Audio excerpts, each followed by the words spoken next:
तो हम लोग पढ़ रहे थे बेसिक अकाउंटिंग प्रोसीजर। बोलो, तो मेरे को आप ये बताइएगा, बेसिक अकाउंटिंग प्रोसीजर में मैंने आपको क्या चीज पढ़ाया था, फटाफट बताओ ना जरा। 4 स्टेप्स होती है अकाउंट्स बनाने में। कौन कौन सी 4 स्टेप्स नाम बताओ ना। पहले क्या होता है?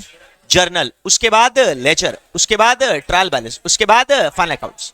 पहले एक बार फिर से बोलो, पहला क्या? जर्नल, उसके बाद लेजर, उसके बाद ट्रायल बैलेंस, उसके बाद फाइनल अकाउंट्स। तो आप लोग मेरे को ये बताइएगा, जर्नल कितने टाइप के होते हैं बता दो मेरे को जरा। 2। कौन कौन से 2 जर्नल?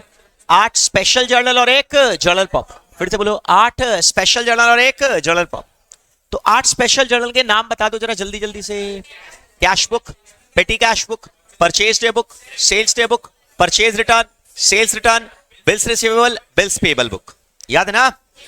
मैंने कहा सबसे पहले ट्रांजैक्शन जर्नल, उसमें जो 8 स्पेशल जर्नल में जो चीजें नहीं आती है वो कहां पर लिखते हैं हम लोग? Journal proper. कहां पर लिखते हैं? Journal proper. क्लियर ना? अब आप मेरे को बताइएगा, इसके बाद हम लोगों ने बात किया था सर कैश बुक पे कौन सा ट्रांजैक्शन को लिखा जाता है, जल्दी बताओ। सिर्फ कैश और चेक, कैश और बैंक से रिलेटेड ट्रांजैक्शन। फिर से बोलो, कौन सा?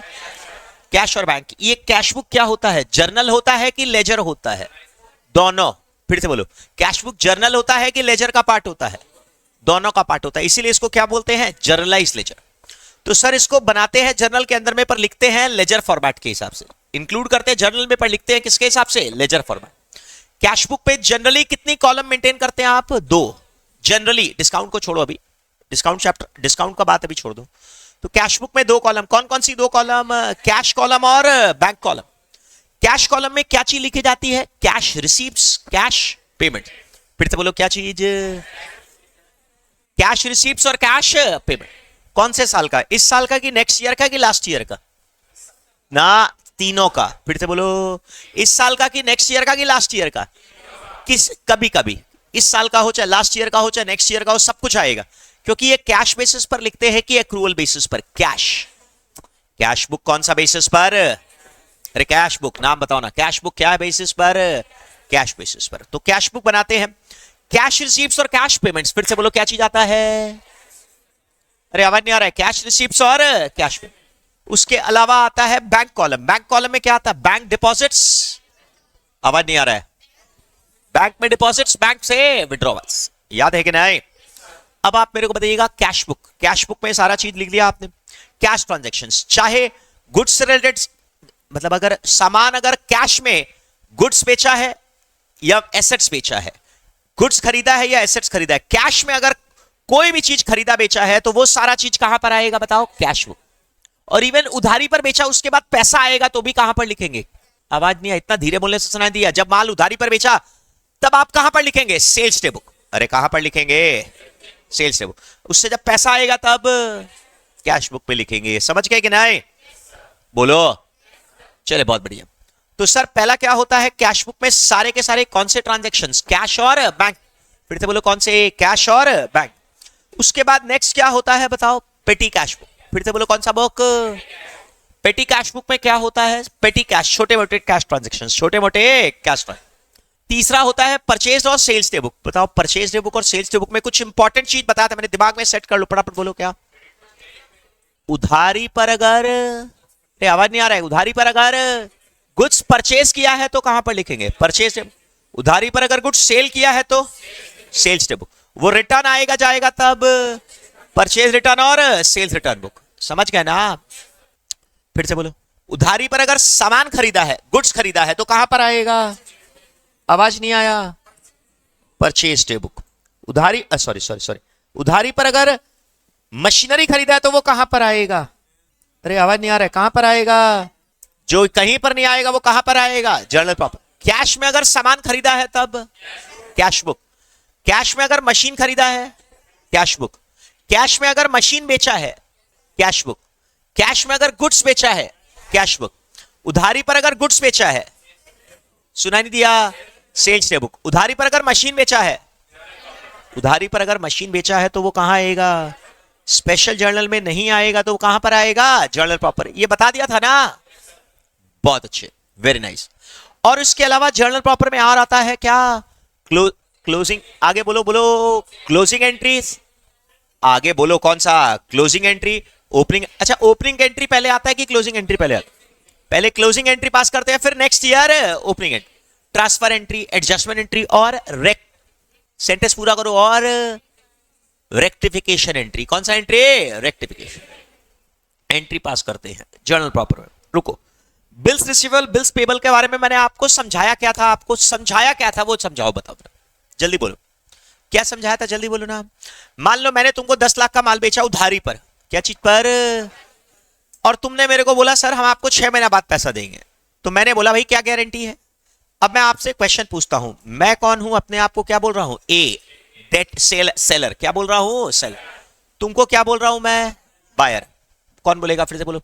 मैंने तुमको 10 लाख का माल उधारी पर बेचा और फिर मैंने तुमको बोला तुम मेरे को पैसा दो, तो तुमने बोला सर 6 महीने बाद पैसा देंगे। तो मैंने तुमसे बोला कि भाई गारंटी क्या है, तो मैंने तुमको ऑर्डर दिया, एक पेपर में लिख कर दिया, एक स्टाम्प पेपर में लिख कर दिया, तुम मेरे को 6 महीने बाद पैसा देगा। इस ऑर्डर को आप क्या बोलते हैं? Bill of exchange. अगर तुम खुद चलाकर अगर लिख कर देते हो तब प्रॉमिसरी नोट। फिर से बोलो, अगर मैंने तुमको लिख कर दिया और तुम उस पर साइन करके मेरे को रिटर्न किए तब उसको क्या बोलते हैं? Bill of exchange. और अगर तुमने खुद चलाकर अगर साइन करके दे दिया अपने मन से तब प्रॉमिसरी नोट। समझ गए ना? तुम लोग को लॉ में हम पढ़ाएंगे, bill of exchange is an unconditional order. सुन, है तुमको लॉ बोलता है ऐसा, ऑर्डर है ये, मैं नहीं बोल रहा हूं। कौन बोल रहा है? लॉ बोल। Bill of exchange is an unconditional order और promissory note is an unconditional undertaking. Promise खुद चलाकर, ठीक है। अकाउंट्स में दोनों सेम है कि अलग अलग है? सेम। अकाउंटिंग दोनों का सेम, पर लीगल एस्पेक्ट्स दोनों का अलग अलग। खैर छोड़ो, तो मेरे को आप बताइएगा सर बिल ऑफ एक्सचेंज और प्रॉमिसरी नोट ठीक है, मेरे को इसके बदले में पैसा लेना, बोलो मेरे को इसके बदले में पैसा, आवाज नहीं आ रहा, मेरे को इसके बदले में पैसा लेना है, तो मेरे लिए क्या होगा? Bills receivable. तुमको इसके बदले में पैसा देना है, तुम्हारे लिए क्या होगा? Bills payable. मैं कौन सी किताब में लिखूंगा? Bills receivable book. तुम कौन सी बुक में लिखोगे? बिल्स पेबल बुक में रिकॉर्ड करोगे। समझ गए ना? चले बहुत बढ़िया। तो that is the meaning of this simple concept. मेरे ख्याल से कोई प्रॉब्लम नहीं है इसमें, है कोई दिक्कत? चले बहुत अच्छे। अब आप मेरे को बताइएगा, शांति से सोचकर जवाब दीजिएगा। फिर जर्नल के अंदर में जो 8 स्पेशल जर्नल में नहीं आता वो कहां पर आता है? Journal proper. कहां पर? Journal proper. फिर उसके बाद लेजर कितने टाइप के होते हैं? 3। लिखते 3 है पर समझते कितने हैं? 4। चौथा कौन सा? सुनाई नहीं दिया? Cash book. लिखते कौन से 3 है? नाम बताओ ना। अरे आवाज नहीं आ रहा है। Debtors ledger, creditor ledger, general ledger. Debtor ledger का दूसरा नाम बताओ। सेल्स लेजर में सेल्स अकाउंट होता है क्या? डेटर्स लेजर में, अरे कौन सा अकाउंट? अरे डेटर लेजर में कौन सा अकाउंट? डेटर्स का पर्सनल अकाउंट ना। क्रेडिटर लेजर में क्रेडिटर का पर्सनल अकाउंट, और जनरल लेजर में बाकी सारे अकाउंट। बाकी सारे अकाउंट। कोई दिक्कत है क्या? तो बाकी सारे अकाउंट का मतलब नाम बताओ, कौन कौन से अकाउंट? फिर से बोलो। Assets, liability, capital, drawings, expense, loss, incomes, gains. Obviously assets, liability, capital, drawing में डेटर क्रेडिटर को छोड़ दोगे और 2 चीजों को छोड़ोगे, बताओ कौन से? Cash bank. फिर से बोलो। डेटर क्रेडिटर को छोड़ दोगे और कैश बैंक। डेटर क्रेडिटर को क्यों छोड़ा? डेटर को क्यों छोड़ा? डेटर लेजर में आ गया। क्रेडिटर को क्यों छोड़ा? क्रेडिटर लेजर में आ गया। कैश बैंक को क्यों छोड़ा? कैश बुक में आ गया। कैश बुक जर्नल है कि लेजर है? नहीं, मैं पूछूंगा, अगर मैं जब भी पूछूंगा कैश बुक जर्नल है या लेजर है? दोनों है। दोनों है। क्या है? दोनों है। जर्नल भी होता है और लेजर भी होता है। तो लेजर बोलते देखते कितने हैं हम लोग? 3, पर टेक्निकली कितने होते हैं? 4। बहुत ही बढ़िया। लेजर समझ में आ गया? दिमाग पे एकदम सेट कर लो ये सारी चीजें। ये सारी चीजें अगर तुमको बेसिक्स फंडामेंटल अच्छी तरह से आ जाएंगी तो फिर बाद में दिक्कत ही नहीं होगा इस सब्जेक्ट में। जर्नल के बाद लेजर, लेजर के बाद आप क्या बनाते हैं? Trial balance. फिर से बोलो। क्या आवाज नहीं आ रहा है मेरे को? ट्रायल बैलेंस का मतलब क्या होता है? सर सबको सब कुछ पता है, I know this. Trial balance का मतलब क्या होता है? जितने लेजर अकाउंट्स, फिर से बोलो, जितने लेजर अकाउंट का बैलेंसिंग फिगर। फिर से बोलो, लेजर अकाउंट्स का, जितने लेजर अकाउंट्स हो सकता, कौन सा फिगर? बैलेंसिंग, क्लोजिंग बैलेंस यहां पर लिखते हैं हम लोग। डेबिट साइड में भी आता है और क्रेडिट साइड। डेबिट साइड में और क्रेडिट साइड में कौन कौन सा क्या चीज आता है? नाम बता दो मेरे को। ये 10 चीज को हमेशा दिमाग में सेट कर लो। बोलो फटाफट। कौन कौन सा? नाम बताओ ना। किधर में क्या लिखेंगे? एसेट्स, नाम तो तुमको याद होगा। एसेट्स, लैब, बोल बोल कर पढ़ो। Assets, liability, capital, drawings, reserves, provisions. फिर expense, loss, incomes, gains. Expense कितने टाइप के? 2। डायरेक्ट एक्सपेंस और इनडायरेक्ट एक्सपेंस। इनकम दो, डायरेक्ट इनकम और इनडायरेक्ट इनकम। पक्का क्लियर है? धीरे धीरे एक्सपैंड हो रहा है ना? चलिए बोलिए, अब बताओ मेरे को कौन सा कहां पर आएगा, नाम बताते जाओ। किसमें ये 10 आइटम बताओ फटाफट। एसेट्स कहां पर आएगा? Debit side. लायबिलिटीज नहीं, ऑर्डर वही रखो, एसेट्स लायबिलिटी, वही जो ऑर्डर हम लोग याद रखते हैं ना, बोलने में आसानी रहता है। एसेट्स लायबिलिटी के बाद कैपिटल ड्राइंग्स, बोलो कहां पर आएगा? कैपिटल कौन सा साइड? Credit side. क्या सर पूछ रहे हैं? बोलिए। फिर ड्राइंग्स कहां पर? Debit side. फिर रिजर्व्स प्रोविजंस, सुना नहीं दिया? Credit side, reserves provisions. फिर उसके बाद expense loss income gains. Expense किधर साइड? Debit side. लॉस किधर side? Debit side. Income gain credit side. Expense कितने टाइप के? दो, डायरेक्ट और इनडायरेक्ट। इनकम दो टाइप की, डायरेक्ट और इनडायरेक्ट। ये सारी डेबिट और क्रेडिट में आएगी। डायरेक्ट एक्सपेंस इनडायरेक्ट एक्सपेंस सारा कहां पर चला जाएगा? ट्रेडिंग पीएल में ना। डायरेक्ट एक्सपेंस कहां पर चला जाएगा? ट्रेडिंग में डेबिट। इनडायरेक्ट एक्सपेंस कहां पर जाएगा? पीएल में। अरे तुम लोग इतना धीरे बोल रहे हो। डायरेक्ट एक्सपेंस कहां पर जाएगा? पूरा सेंटेंस पूरा करो। मैन्युफैक्चरिंग बिजनेस में कहां पर जाएगा? Manufacturing account. ट्रेडिंग बिजनेस में कहां पर जाएगा? सुनाई नहीं दिया? मैन्युफैक्चरिंग बिजनेस में कहां पर जाएगा? मैन्युफैक्चरिंग अकाउंट में डेबिट होगा ना? अरे डेबिट है ना? मैन्युफैक्चरिंग बिजनेस में किधर में डेबिट होगा? मैन्युफैक्चरिंग। ट्रेडिंग बिजनेस में कहां पर डेबिट होगा? ट्रेडिंग। अरे समझ गए? डायरेक्ट इनकम और इनडायरेक्ट इनकम, बोलो मेरे को कहां पर जाएगा? इनकम में डायरेक्ट इनकम कहां पर जाएगा? ट्रेडिंग में क्रेडिट होगा, और इनडायरेक्ट इनकम पीएल में क्रेडिट होगा। लॉस गेन कहां पर जाएगा? पीएल में डेबिट और क्रेडिट होगा। समझ गए ना? इसके बाद आप बनाते हैं फाइनल अकाउंट्स में। ये चारों चीज कहां पर चला जाता है? Nominal accounts. ये चारों चीज, नीचे का चार चीज क्या है? Nominal account. अरे नीचे का चार चीज क्या है? Nominal accounts. नॉमिनल अकाउंट्स कहां पर खत्म कर दिए जाते हैं? नॉमिनल अकाउंट्स को बंद कर देते हैं। कहां पर? ट्रेडिंग और पीएल में। फिर से बोलो कहां पर? Manufacturing, trading, PL. फिर से बोलो कहां पर? मैन्युफैक्चरिंग, ट्रेडिंग और पीएल में बंद कर देते हैं। समझ गए कि नहीं? अरे यस और नो? कहां पर बंद करते हैं? बोलो। मैन्युफैक्चरिंग, ट्रेडिंग और पीएल में बंद करते हैं। क्लियर है कि नहीं? बोलो, फिर से बोलो। फिर इसके बाद ये बाकी चीजों को आप बैलेंस शीट में लिख लेते हैं। कहां पर लिख लेते हैं? Balance sheet. समझ गए ना? बैलेंस शीट कैसे बनाते हैं ये आपको क्या तो हम बताएंगे, ये सब चीज आप लोग जानते हो बहुत ही अच्छी तरह से। बैलेंस शीट कैसे बनाते हैं? Assets, liability, capital, drawings. फिर से बोलो कहां पर? एसेट्स कहां पर? Debit side. अरे कहां पर? Debit side. अरे बैलेंस शीट में हम डेबिट इस तरफ लिखते हैं, हम नहीं, मतलब सभी को। एक्चुअली में डेबिट क्रेडिट हम बोलते हैं पर लिखते नहीं है। एसेट्स को क्या बोलते हैं हम लोग? Debit side. लायबिलिटी और कैपिटल को क्या बोलते हैं? अरे आवाज नहीं आ रहा है? Credit side. क्लियर? चलिए सर, लायबिलिटी यहां पर लिख लिया, कैपिटल यहां पर लिख लिया, ड्राइंग्स यहां पर लिख लिया, एंड खत्म हो गया। रिजर्व्स प्रोविजंस अगर आएगा तो वो कहां पर जाएगा? Liability side. लायबिलिटी के साथ में आ जाएगा। क्लियर ना? पक्का? चलिए, ये हम लोगों ने पढ़ा था, समझ गए ना? अच्छा, आप अकाउंटिंग करते समय गोल्डन रूल्स का यूज करते हैं कि मॉडर्न रूल्स का? Modern rules. ये जो डेबिट बैलेंसेस है ये सबको अगर बढ़ाना है तो क्या करोगे? डेबिट। घटाने के लिए क्रेडिट। अगर क्रेडिट बैलेंसेस को बढ़ाना है तो क्रेडिट करोगे, घटाना है तो डेबिट करोगे। समझ गए कि नहीं? अरे पक्का ना? चल, now you come to the concept of trading account के बारे में हम लोग और बात करेंगे। लिखो अपना कॉपी में, छोटा सा एस्पेक्ट है, more discussion on trading account. More discussion on trading account. Trading account के अंदर में बहुत सारे डिस्कशंस हम लोग को करने हैं। समझिए जरा, तुम लोग मेरे को ये बताओ, ट्रेडिंग अकाउंट किस तरह से बनता है? ग्रॉस प्रॉफिट निकलता है। इसमें क्या निकलता है? आवाज नहीं आ रहा है? ट्रेडिंग अकाउंट में क्या आता है? Rough profit. ग्रॉस का मतलब क्या होता है? रफ। रफ का मतलब साधारण तौर पर मोटी बुद्धि वाला आदमी जो प्रॉफिट निकालता है। मैंने 1000 में टी शर्ट खरीदा, 1500 में बेच दिया, तो 500 रुपए मेरे पास क्या आया? रफ। क्या आया? ग्रॉस। एक दुकानदार जो है, मान लो 1000 रुपए में मोबाइल खरीदा, मोबाइल नहीं, टी शर्ट खरीदा और 1500 में बेच दिया, तो उसके पास 500 रुपया जो बचा वो क्या है? Rough profit. तो यहां पर आप डेबिट साइड में क्या लिखते हैं, क्रेडिट साइड में क्या लिखते हैं? जल्दी बता दो मेरे को, डेबिट साइड में क्या लिखते हैं? Direct expense. अरे फिर से बोलो, क्या लिखते हैं? डायरेक्ट एक्सपेंस का मतलब क्या होता है मैं नहीं बताऊंगा, तुम लोग बता दो मेरे को। रेडी, सेंटेंस को पूरा करो। रेडी टू सेल बनाने के पहले का खर्चा की बाद का खर्चा? पहले का। और उसके बाद का खर्चा को क्या बोलते हैं? Indirect expense. और क्रेडिट साइड में लिखते हैं डायरेक्ट इनकम। मैं नहीं बताऊंगा, तुम लोग बताओ। डायरेक्ट इनकम का मतलब जो मेरा मेन धंधा है वहां से अगर कुछ कमाया तो क्या होगा? Direct income. उसके अलावा कुछ कमाया तो क्या होगा? Indirect income. डायरेक्ट इनकम में नॉर्मली क्या आता है? सेल्स।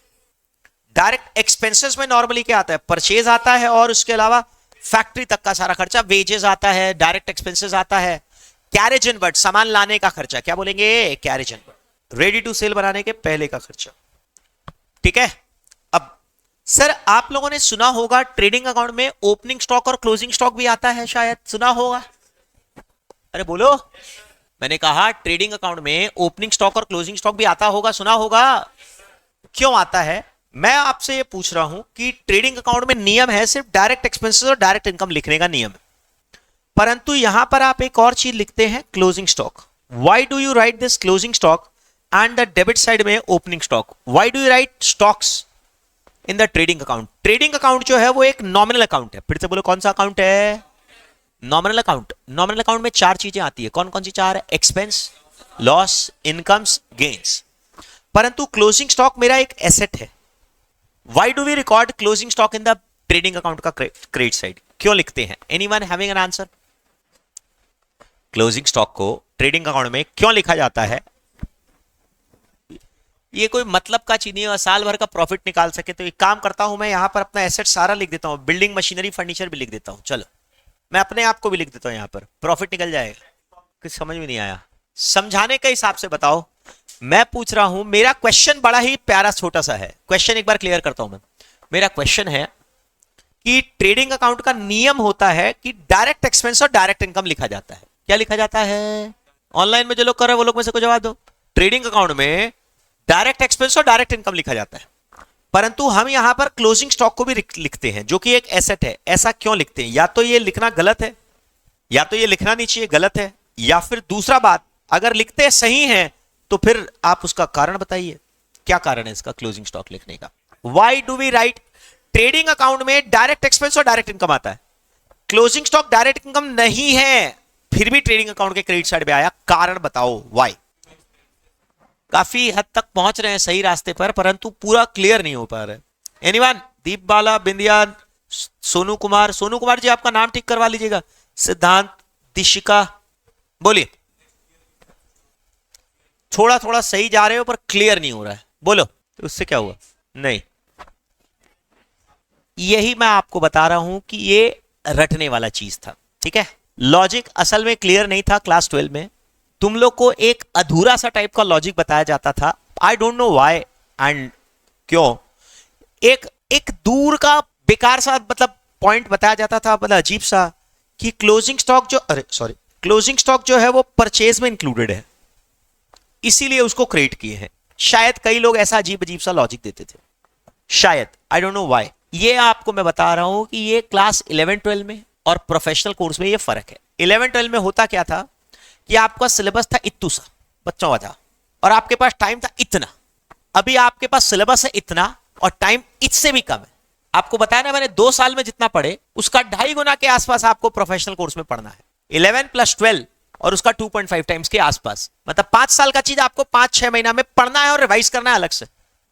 ये फर्क है। उस समय क्या था कि एक छोटा सा चीज पढ़ लिए, नहीं भी पता लगा तो इतना रगड़े फाइनल अकाउंट्स के 50 सवाल 100 सवाल बना लिए, और उसमें हर में क्लोजिंग स्टॉक को क्रेडिट साइड में लिखते गए, और लिखते लिखते लिखते लिखते लव हो गया। लिखते लिखते लव हो जाए, वो एक पेन का ऐड आता था, हम याद है, लिखते लिखते लव हो गया, लव हो गया, याद हो गया। You remember that, memorise that without any damn logic. जहां पर भी देखा ट्रायल बैलेंस के नीचे क्लोजिंग स्टॉक है, ट्रेडिंग में क्रेडिट, बैलेंस शीट में एसेट्स लिख दिया। लॉजिक पता नहीं है, एसेट्स है वो समझ में आता है, पर ट्रेडिंग में क्रेडिट का पता नहीं। यहां पर प्रोफेशनल कोर्स में बहुत सारे कंसेप्ट्स आएंगे, अनगिनत। और पहले क्या था, 10 कंसेप्ट्स है, हर कंसेप्ट को 50-50 बार कर लिए, याद हो गया, समझ गए। मान लो 10-15 छोटे मोटे कंसेप्ट्स है, उसको 50-50 बार कर लिए, समझ में आया तो ठीक, नहीं आया तो ठीक, हो गया। फाइनल अकाउंट्स के 50 सवाल कर लिए, करते थे कि नहीं? 50-60 सवाल नहीं करते थे क्या? कम से कम बोल रहा हूं मैं, एक एवरेज स्टूडेंट 50-60 सवाल करता था मिनिमम। एक टीएस ग्रेवाल का बुक आता है ना, हाँ, उसमें मेरे को पता नहीं कितना कितना सवाल होता है, 100 सवाल के 150 सवाल होता है। ट्रेडिंग अकाउंट के ऊपर में 30 सवाल, सब एक जैसे, करते करते करते करते याद हो गया। बट यहां पर इतना पॉसिबल है नहीं, इट्स नॉट पॉसिबल। जितना आपने वहां पर 100 सवाल 50 सवाल में किया, यहां पर हम लोग 3 सवाल में करके खत्म। It's game over for that, and that's more than comprehensive. तो यहां पर आपको कंसेप्ट अगर समझोगे, रूल हम लोग कम बताएंगे, जो कि अगर यहां पर पहले 10 कंसेप्ट थे, 50 बार प्रैक्टिस करते थे, अब यहां पर 50 कंसेप्ट है और 2 बार प्रैक्टिस करना है, ज्यादा नहीं, पर 10 बार भी नहीं। तो 50 कंसेप्ट्स को हम लोग कंसाइज करके 10-15 रूल्स में कंसाइज कर देंगे कि वो कंसेप्ट्स, अच्छा यहां पर 50 में ये, यहां पर भी ये, यहां पर भी है, यहां पर भी है, सब जगह पर एक। अब जैसे मैं आपको एक चीज यहां पर अभी बताने वाला हूं, इससे कम से कम 8 से 9 चीज मैं क्लियर करूंगा। एक ही नियम इकट्ठा कर दिया, 8 से 9 चीज वहां पर आ गया, खत्म। ये वाला कंसेप्ट फाइनल अकाउंट्स में आएगा, इसको हम लोग बोलते हैं मैचिंग कंसेप्ट। फिर से बोलो क्या? अरे आवाज तो नहीं आया मेरा, क्या बोला? मैचिंग कंसेप्ट बोलूंगा मैं। मैचिंग कंसेप्ट कहां पर आएगा मैं आपको बता देता हूं। एक थ्योरी चैप्टर है उसमें आएगा, दूसरा इन्वेंट्री चैप्टर है। कौन सा चैप्टर? इन्वेंट्री का 2 पार्ट है, इन्वेंट्री और स्टॉक टेकिंग, वहां पर आएगा रगड़ कर एकदम दबा कर। फिर उसके बाद फाइनल अकाउंट्स में आएगा। कहां पर? Final account. सीएमए के फाउंडेशन स्टूडेंट्स के लिए वो कंसाइनमेंट चैप्टर में आता है। इंटर में तुम जब जाओगे तो हायर परचेज अकाउंटिंग में आएगा, डिपार्टमेंटल ब्रांच में आएगा, कितनी जगह पर आएगा वो सब चीज। बात समझ में आया? बोलो। तो कई जगह पर many times you will be understanding that apply करना होगा। तो एक बताऊंगा, उसके अंदर में बताऊंगा कि ये कंसेप्ट मैचिंग है, इसके हिसाब से 8-9 कंसेप्ट तुमको पता लग जाए। ओ ओ ओ ओ ये रूल समझना है। ये डिफरेंस है क्लास 12 में और फाउंडेशन में। अभी समझ में आ रहा है? वहां पर क्या था और यहां पर क्या डिफरेंस है, बता दो ना एक बार फिर से। यहां पहले क्या पढ़ते थे? 10 कंसेप्ट मान लो पढ़ा, याद हुआ, समझ में आया, नहीं आया कोई फर्क नहीं है, 50-50 बार प्रैक्टिस करके हो गया, 95% आ गया एग्जाम में। यहां पर 50 कंसेप्ट है और उसको 10 बार प्रैक्टिस नहीं कर सकते तुम, 2 बार ही कर सकते हो। तो 50 कंसेप्ट को पढ़ने के लिए कॉमन चीजें समझनी हो, एक एक साथ में 8-8, 10-10 चीज। ओके ठीक है, ये चीज यहां पर हर जगह पर अप्लाई हो रहा है, तो एक साथ में आ गया, इकट्ठा हो गया। समझ गए कि नहीं? अरे यस और नो? आपको मैं बताता हूं मैचिंग कंसेप्ट। क्लोजिंग स्टॉक को मैचिंग कंसेप्ट के हिसाब से लिखा जाता है। फिर से बोलो, कौन सा कंसेप्ट? सर मैचिंग कंसेप्ट क्या होता है? मैचिंग का मतलब होता है जोड़ी बनाओ। मैचिंग का मतलब जोड़ी बनाओ। जोड़ी बनाओ का मतलब, मान लो 5 बॉयज है और 4 गर्ल्स है, जोड़ी बनाओ। कैसे बनाओगे? 5 बॉयज 4 गर्ल्स को 4 की 4 से शादी कर लोगे और 5वां क्या करोगे? आउट, सुसाइड कर, भाग, मरेगा तू तो। अरे समझ गए? 4 को 4 के साथ मिला दो और ये 5वां है उसको आउट, भगाओ यहां से। ये होता है जोड़ी बनाओ। This is matching concept. बड़ा ही प्यारा सिंपल कंसेप्ट है। चलो मैं इसका मतलब समझाता हूं आपको। लिखो अपना कॉपी में, हेडिंग क्या लिखा तुमने? कंसेप्ट ऑफ ट्रेडिंग, मतलब ट्रेडिंग अकाउंट का डिटेल लिखे, ठीक है? बोलो फिर लिखे। मैचिंग कंसेप्ट के हिसाब से ट्रेडिंग अकाउंट में कई सारे आइटम लिखे जाते हैं। अब क्या सारे आइटम? लिख लो, क्लोजिंग स्टॉक इन हैंड, लिखते जाओ क्या क्या आइटम, लिखते जाओ क्या क्या item. Number 1 closing stock in hand, closing goods in transit, closing goods in transit. अच्छा क्लोजिंग क्या, ओपनिंग भी इसी के हिसाब से आता है। Goods distributed as free sample, goods distributed as free sample, goods donated, goods distributed to employees. अलग अलग लाइन में लिख रहे हो ना तुम? Goods distributed to employees in respect of salary, अलग अलग लाइन में लिखना है। पॉइंट है ये सब, मतलब इतने सारे आइटम। क्या लिखा? गुड्स डिस्ट्रीब्यूटेड टू एम्प्लॉइज है इन respect of salary, goods lost by fire theft, goods lost by fire theft, bracket में लिख लो, एब्नॉर्मल लॉस है ये। और last goods taken over by proprietor. अभी एक कंसेप्ट में गिनकर देखो कितना हुआ, बताओ। बोलो 7-8 हो गया ना? बोलो, नहीं समझे? और एक होता है पर मैं अभी बताऊंगा तो मतलब नहीं निकलेगा, समझ नहीं आएगा। लिखना हो तो लिख लो, goods used in construction of fixed asset, goods used in construction of fixed assets. अरे सारा चीज मैचिंग के हिसाब से आता है। Sir what is goods used in construction of fixed assets? Fixed assets लिखा? अरे लिखा। अब आपको मैं मैचिंग कंसेप्ट बोलता हूं, लिखो what is matching concept. Matching concept क्या होता है? शादी.com, एक का एक से शादी करोगे कि एक का 2 से शादी करोगे? तो एक आदमी एक लड़की से शादी करेगा, एक लड़की एक लड़के से शादी करेगा, बस। अरे समझ गए? मतलब एक आदमी 2 से शादी नहीं करेगा, वैसा नहीं है। चलो बोलो मैचिंग कंसेप्ट क्या बोलता है। एक काम की बात समझो, मान लो मैं चॉकलेट खरीदता हूं, 5 चॉकलेट खरीदा 10 रुपए करके, मेरा 50 रुपया खर्चा लगा और मैंने इसमें से सेल कर दिया 4 चॉकलेट 12 करके, 48 का इनकम हो गया। 5 चॉकलेट मैंने खरीदा 10-10 रुपए करके और 4 चॉकलेट बेच दिया 12 रुपीज करके, 48। तो बताओ मेरे को, 50 में खरीदा 48 में बेचा, तो मेरे को फायदा है कि नुकसान है? हाँ, फायदा कैसे? एक्सपेंस है 50, इनकम है 48। अगर मैं आपको ट्रेडिंग अकाउंट बनाने बोलूंगा तो मेरा ट्रेडिंग अकाउंट कैसा नजर आएगा? परचेज कितना लिखूंगा यहां पर मैं? 5 यूनिट्स कितना करके? 10। सेल्स कितना लिखूंगा? 4 यूनिट्स कितना करके 12। अरे बाप रे, ये तो फायदा है कि नुकसान है, बताओ ना मेरे को जरा। नुकसान। अरे 50 में खरीदा 48 में बेचा, तो फायदा है कि नुकसान है? नुकसान लग रहा है तो। परंतु तुमने क्या सोचा, फायदा क्यों सोचा तुमने? 10 का माल कितना में बेचा है? 12। तो असल में तो 2 रुपया करके एक एक चॉकलेट पर फायदा है। फायदा है कि नुकसान है? फायदा। पर यहां पर देखने पर क्या नजर आ रहा है तुमको? नुकसान। नुकसान ना, क्या गड़बड़ क्या हो रहा है बताओ ना। एक चॉकलेट आपके पास बचा हुआ है सर, उसको आपने अभी तक लिखा नहीं है, ठीक है? इसको बोलते हैं मैचिंग कंसेप्ट। अब आओ आराम से समझो। मैचिंग कंसेप्ट क्या बोलता है? एक्सपेंस को और इनकम को मैच करना है। किसको किसको मैच करना है बोलो? अरे आवाज नहीं आ रहा है। किसको किसको मैच करना है? एक्सपेंस और इन। बोलिए सर, मैचिंग कंसेप्ट क्या बोलता है? बड़ा प्यारा सा बात करता है, इनकम और एक्सपेंस को मैच करना है। एक बार मेरे साथ साथ में बोलो, किसको किसको मैच करना है? एक्सपेंस और इनकम को मैच करना है कि एसेट्स लायबिलिटी को मैच करना है? इतना धीरे बोलने से सुनाई दिया, जोर से बोलो। इनकम और एक्सपेंस को मैच करना है कि एसेट और लायबिलिटी को? प्रॉफिट और लॉस को मैच करना है कि एक्सपेंस और इनकम को मैच करना है? एक्सपेंस और इनकम को मैच करना है। यह बोलता है इनकम के हिसाब से देखना होगा। जितना इनकम हुआ है उसी से कनेक्टेड एक्सपेंस आप लिख सकते हैं, उससे ज्यादा खर्चा आप लिखना अलाउ नहीं है। यहां पर आप एक काम करिए, डेबिट साइड और क्रेडिट साइड में मैच करके देखिए जरा गड़बड़ क्या हो रहा है। इनकम है 4 चॉकलेट का, पर एक्सपेंस कितने चॉकलेट्स का? 5। 4 गर्ल्स है, 5 बॉयज है, तो 4 को 4 से मैच कर दो।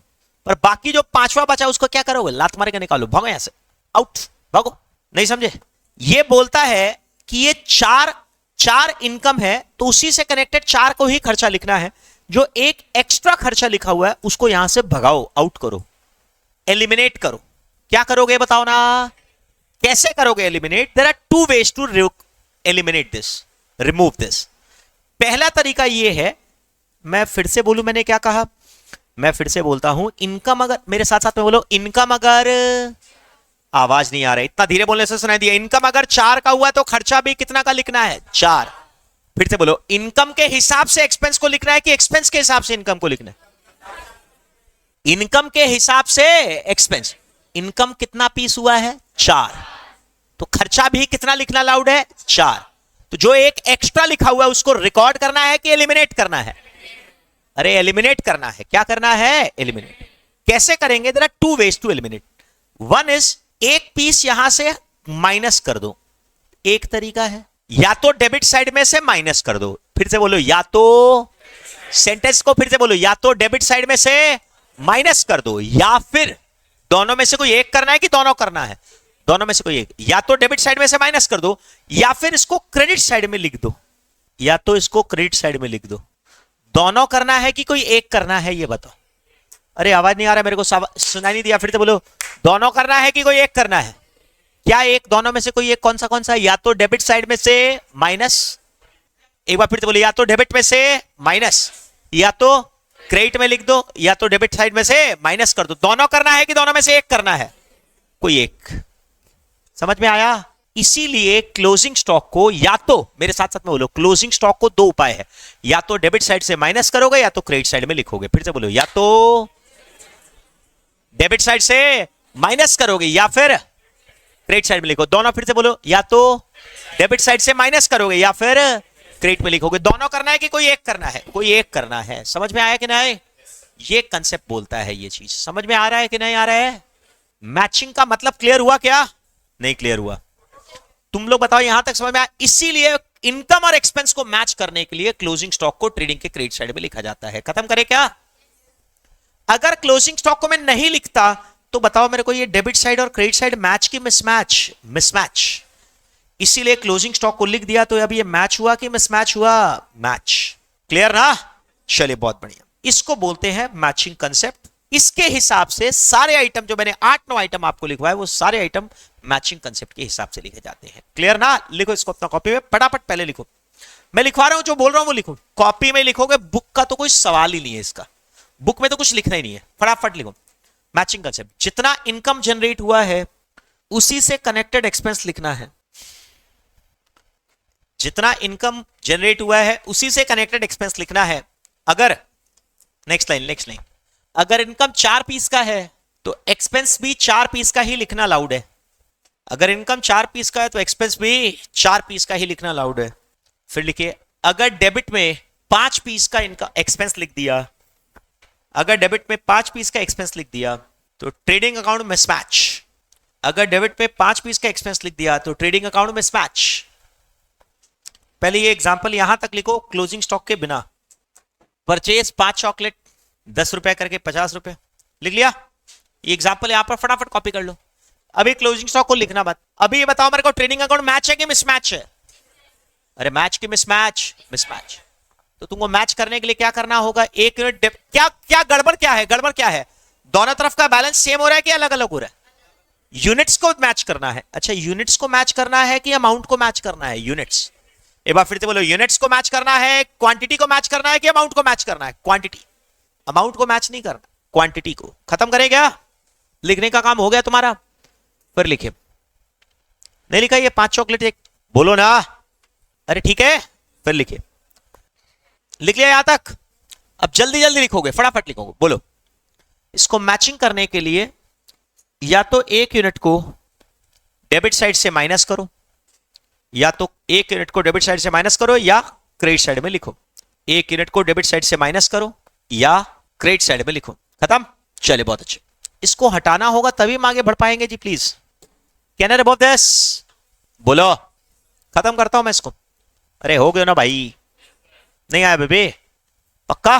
चल, अब लिखो, वापस से ट्रेडिंग बनाओ। बोलो मेरे को, एक्सपेंस कितना है? परचेज 5 चॉकलेट कितना करके? 10। सेल्स कितना? 4 चॉकलेट 12।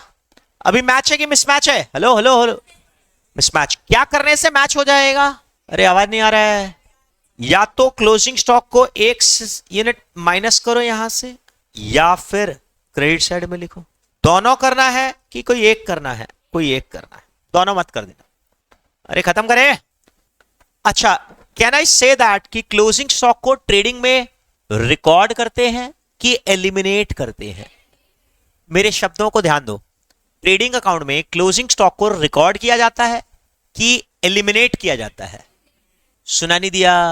लिखते हैं कि हटाते हैं?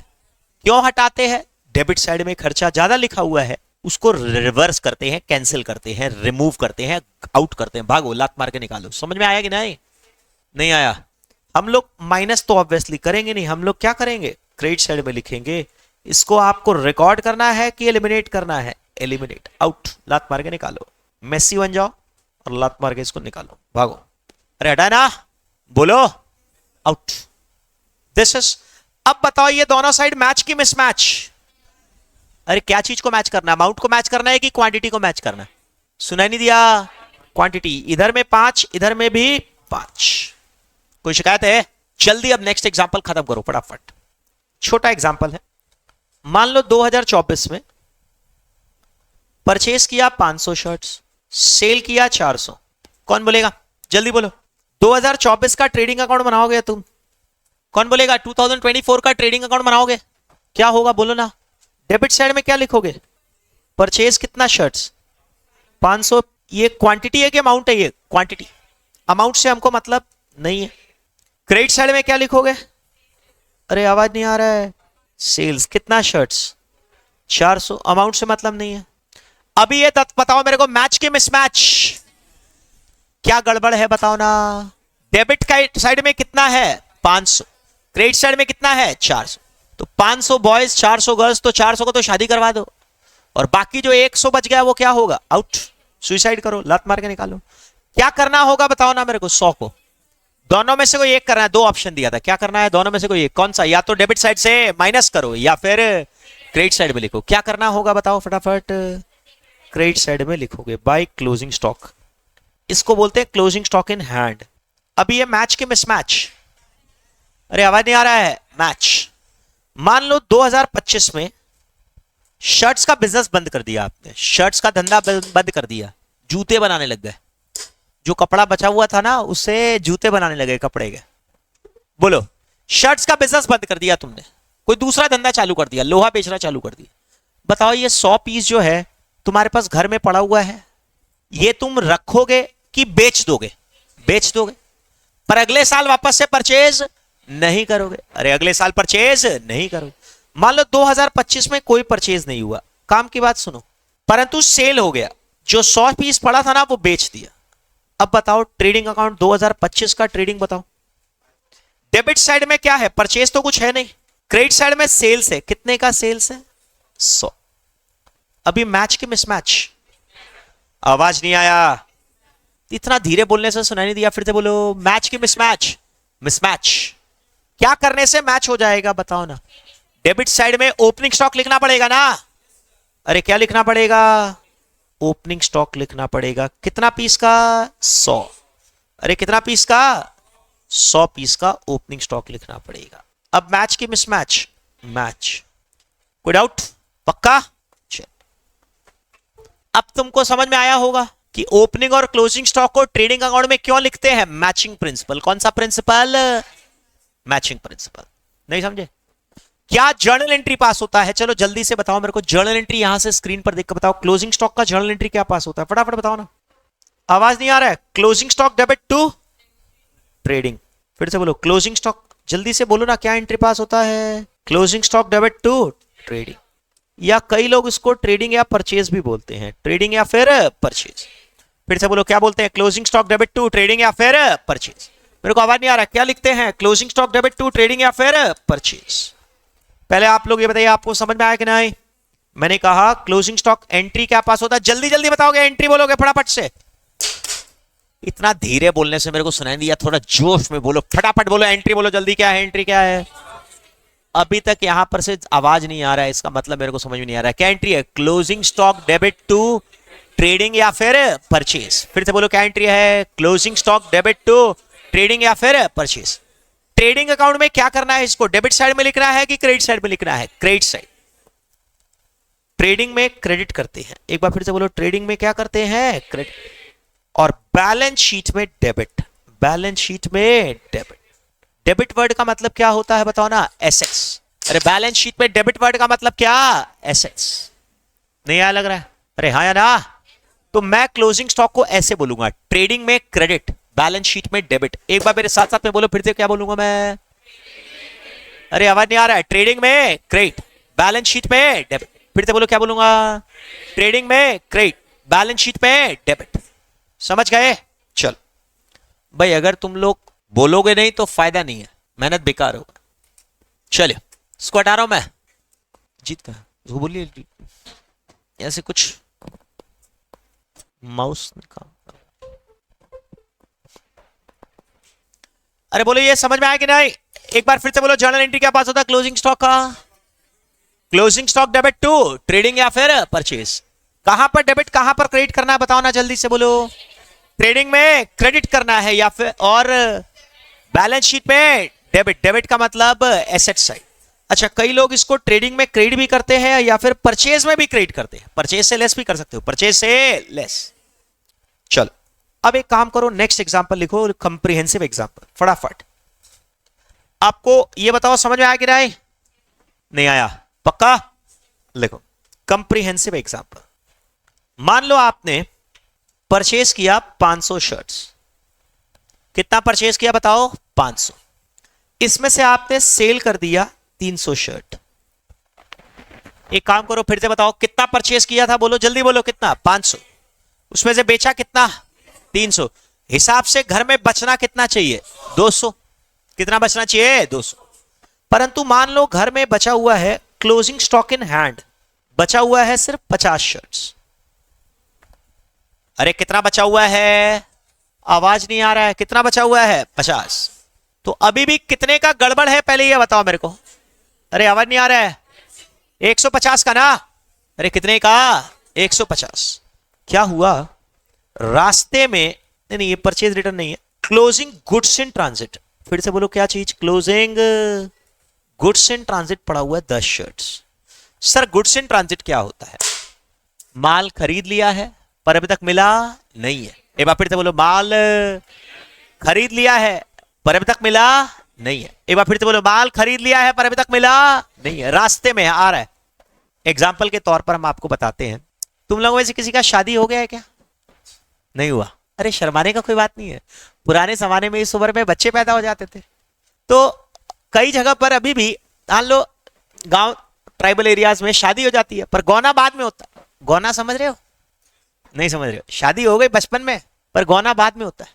अभी मैंने एक पर्सन से शहर में मिला था, मैं बोला चाइल्ड मैरिज 17 years और having a baby. I was very shocked. आज के जमाने में शॉकिंग। खैर छोड़ो। तो what I was saying was, purchase कर लिया पर अब तक मिला नहीं है, रास्ते में है। शादी हो गई पर अभी तक गौना नहीं हुआ है। आपको समझ में आ रहा है? That is goods in transit. उसको क्या नाम देंगे बोलो ना? Goods in transit.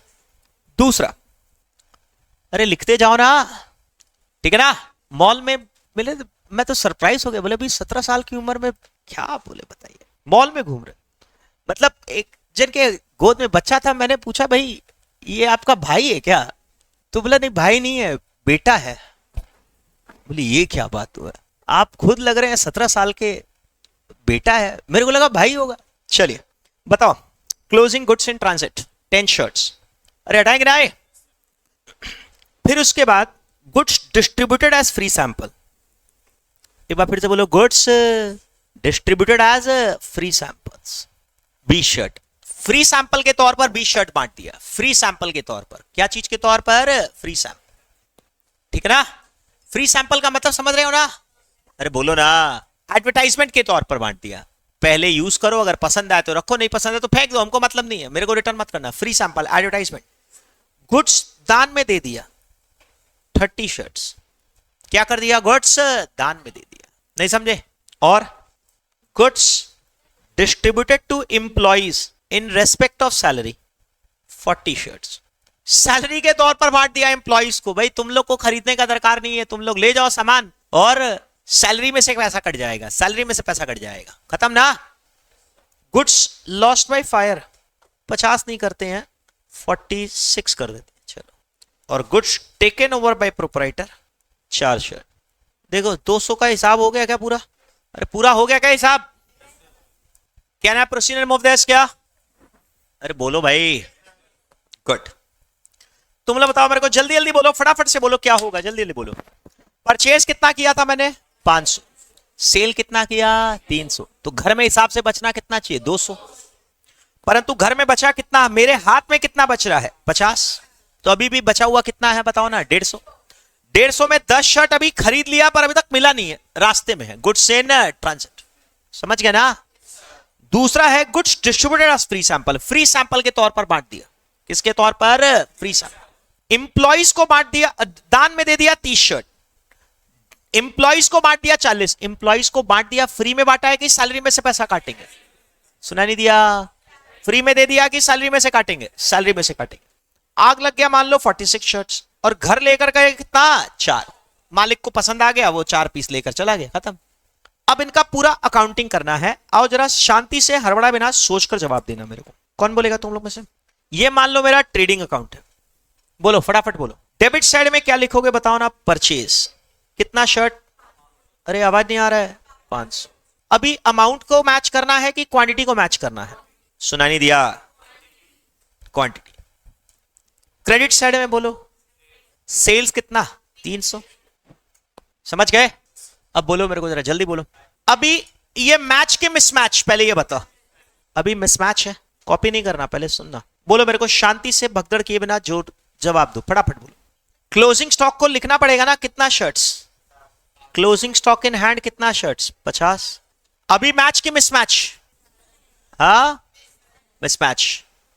और क्या करोगे? By closing goods in transit. अभी भी मैच की मिसमैच। मिसमैच। अरे मैच की मिसमैच, मिसमैच। नहीं समझे? कितना का गड़बड़ है अभी भी बताओ ना मेरे को। पहले ये बताओ मेरे को, 300 शर्ट क्रेडिट है तो डेबिट साइड में भी कितना लिखना चाहिए? 300। पर डेबिट साइड में लिखा हुआ कितना है? 500। तो 200 शर्ट का गड़बड़ है ना? या तो 200 को यहां पर माइनस करोगे या फिर 200 को यहां पर क्रेडिट करोगे। ये बताओ यहां तक समझ में आएगा ना? आए? अरे यस और नो? अभी 200 हो गया क्या पूरा? नहीं हुआ सर। कितना हुआ? अभी तो 60 ही हुआ है। और क्या लिखेंगे? जल्दी बताओ, जल्दी बताओ। Goods distributed as free sample को हम लोग बोलते हैं बाय एडवर्टाइजमेंट। फिर से बोलो, क्या बोलते हैं? By advertisement. अरे क्या लिखते हैं? By advertisement. कितना रुपए का कितना शर्ट से बताओ ना? 20। दान दे दिया, उसको क्या लिखते हैं? डोनेशन लिखते हैं या चैरिटी लिखते हैं? एक ही बात है, डोनेशन। कौन बोलेगा तुमने उसे? फिर उसके बाद सैलरी दे दिया, क्या दे दिया? सैलरी। नहीं आया? कितना हो गया बताओ ना मेरे को जरा, अभी तक कितना हुआ? सिर्फ 100 ही हुआ रे। लॉस बाय फायर कितना? शर्ट। नहीं समझे क्या? और इसके अलावा और क्या है बताओ? गुड्स टेकन ओवर, क्या? ड्रॉइंग्स बोलते हैं। क्या बोलते हैं? ड्रॉइंग्स। अभी बताओ मेरे को मैच की मिसमैच कितना? 200 मैच हो गया क्या? ये सबको अगर मैं डेबिट साइड में भी लिख सकता हूं, कैसे लिख सकता हूं? डेबिट साइड में से माइनस कर सकता हूं ना इसको हम। अरे मेरे को आवाज नहीं आ रहा, बोलो भाई। या तो इनको डेबिट साइड में से माइनस करो या क्रेडिट साइड में लिखो, एक ही बात है। Are you very clearly understanding this?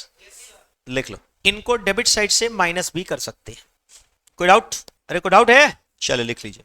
आप लोग मेरे को इसकी जर्नल एंट्री मेरे को शांति से समझाइएगा। सुनो, इसके नीचे नहीं, मतलब थोड़ा पहले शांति से साफ साफ क्लियर लिख लेना, मतलब इसके नीचे लिखना है पर साफ साफ लिखना, थोड़ा सा स्पेशियस रखना होगा। बोलो जर्नल एंट्री मेरे को बताओ, क्लोजिंग स्टॉक का, क्लोजिंग गुड्स इन ट्रांजिट का जर्नल एंट्री मेरे को साथ साथ में बताओ, क्या एंट्री पास होगा? Closing stock debit to trading account. Copy 1 minute के बाद होगा। या तो ट्रेडिंग भी लिख सकते हो या तो परचेज भी लिख सकते हो, या तो ट्रेडिंग में भी क्रेडिट कर सकते हो या तो परचेज में भी क्रेडिट कर सकते हो। परचेज में क्रेडिट करने का मतलब क्या होता है? परचेज से लेस। एक बार फिर से बोलो, परचेज से लेस। गुड्स इन ट्रांजिट का क्या एंट्री पास करोगे? यही एंट्री पास करोगे, closing goods in transit debit to trading या फिर परचेज। एंट्री समझ में आया कि नहीं आया? नहीं आया? आपको नहीं आया लग रहा है? बोलो। अरे ठीक है, अरे बोलिए भाई, आपको और आपको भी पूछ रहा हूं मैं, ठीक है? चले बहुत अच्छा। कौन बोलेगा तुमने से? कहां पर डेबिट होगा, कहां पर क्रेडिट होगा? जल्दी जल्दी बताओ। ट्रेडिंग में क्या होगा? एक बार कॉपी नहीं करोगे? ट्रेडिंग में क्या होगा? अरे आवाज नहीं आ रहा है। क्रेडिट। या तो ट्रेडिंग में क्रेडिट करोगे या तो परचेज में लेस करोगे, एक ही बात है। और ये दोनों कहां पर चला जाएगा? बैलेंस शीट में डेबिट। फिर से बोलो, कहां पर? अरे आवाज नहीं आ रहा है। बैलेंस शीट में डेबिट। अरे फिर से बोलो, बैलेंस शीट पे डेबिट। नहीं आया लग रहा है? पक्का एसेट है हमारा। अच्छा, ये दोनों को यहां पर आपने रिकॉर्ड किया है कि एलिमिनेट किया है? क्यों एलिमिनेट किया है? कारण बताओ ना सर। डेबिट साइड इनकम अगर 300 है तो एक्सपेंस भी कितना का लिखना है? 300। तो यहां पर आपने लिखा कितना है? 500। तो ये 200 को यहां पर रिकॉर्ड कर रहे हैं कि एलिमिनेट कर रहे हैं? एलिमिनेट। ये सारा चीज को यहां पर रिकॉर्ड किया जा रहा है कि एलिमिनेट किया जा रहा है? एलिमिनेट किया जा रहा है, रिवर्स किया जा रहा है। समझ पा रहे हो क्या?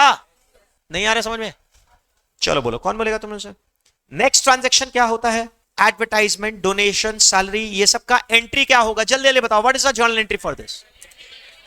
अरे आवाज नहीं आ रहा है। Advertisement debit to trading, donation debit to trading, salary debit to trading, loss debit to trading. इसको लॉस बाय फायर को एबनॉर्मल लॉस लिख रहे, चलेगा क्या? अरे बोलो ना, इसको एबनॉर्मल लॉस लिख लो। बोलो एंट्री, बोलो क्या होगा? बोलते नहीं हो एंट्री, जर्नल एंट्री बोलो ना, देखकर बोलो ना, जर्नल एंट्री क्या होगा? Advertisement debit, donation debit, salary debit, abnormal loss debit to trading या फिर परचेज। ड्राइंग्स को बाद में करेंगे, अभी तुम अलग अलग करना भाई, कारण है ना, कुछ तो रीजन है ना, इसीलिए तो अलग अलग करवा रहा हूं। नहीं समझे? मैंने अलग अलग पेन भी यूज किया है, देखो तुम, कलर भी मैंने अलग अलग यूज किया है जानबूझकर, कोई कारण है। तुम लोग बताओ, ये एडवर्टाइजमेंट, डोनेशन, सैलरी और एबनॉर्मल लॉस ये कहां पर चला जाएगा? पीएल में डेबिट। अरे ये कहां पर जाएगा? पीएल में डेबिट। नहीं समझे? अरे बोलो, फिर से बोले। और ट्रेडिंग में क्रेडिट। फाइनल अकाउंट्स का ट्रीटमेंट पढ़ा रहे हैं सर। क्या चीज का? Final accounts. सर ये चीज तो हिसाब से आपको फाइनल अकाउंट्स में पढ़ाना चाहिए था, बिल्कुल सही, परंतु यहां पर क्यों पढ़ा रहे? क्योंकि ये चीज आपको कम से कम 3 जगह पर आएगा। एक मैचिंग कंसेप्ट पढ़ाएंगे थ्योरी में, वहां पर एक फाइनल अकाउंट्स में, और एक इन्वेंट्री स्टॉक टेकिंग में। तो ये पूरा का पूरा चैप्टर इसी के ऊपर आधारित है, तो बताना पड़ेगा वहां पर। और वैसे भी कई कई जगह पर रेक्टिफिकेशन में भी जर्नल एंट्री इसकी काम आएगी। बता दो मेरे को, बिना देखे बोलो, क्लोजिंग स्टॉक का जर्नल एंट्री क्या होगा? जल्दी बताओ ना। Closing stock debit to trading या फिर परचेज। गुड्स इन ट्रांजिट का जर्नल एंट्री क्या होगा? Closing goods in transit debit to trading या फिर परचेज। कहां पर डेबिट, कहां पर क्रेडिट होगा? जल्दी बताओ, कहां पर डेबिट, कहां पर क्रेडिट? ट्रेडिंग में। अरे आवाज नहीं आ रहा है। ट्रेडिंग में क्रेडिट और बैलेंस शीट में डेबिट। चलो एक बार जर्नल एंट्री बोलो मेरे को। Goods distributed as free sample, entry क्या होगा? एडवर्टाइजमेंट डेबिट टू ट्रेडिंग या फिर परचेज। गुड्स दान में दे दिया, सामान दान में दे दिया, क्या एंट्री पास होगा? डोनेशन डेबिट टू ट्रेडिंग या फिर परचेज। सामान इंप्लॉय को दे रही है सैलरी के तौर पर, सैलरी टू ट्रेडिंग या फिर परचेज। सामान चोरी हो गया, आग लग गया, क्या एंट्री पास होगा? अब नॉर्मल लॉस टू ट्रेडिंग या फिर परचेज। कहां पर डेबिट, कहां पर क्रेडिट, ये चारों आइटम बताओ जल्दी बोलो। अरे बोलो, आवाज नहीं आ रहा है। ट्रेडिंग में क्रेडिट, पीएल में डेबिट। समझ गए कि नहीं?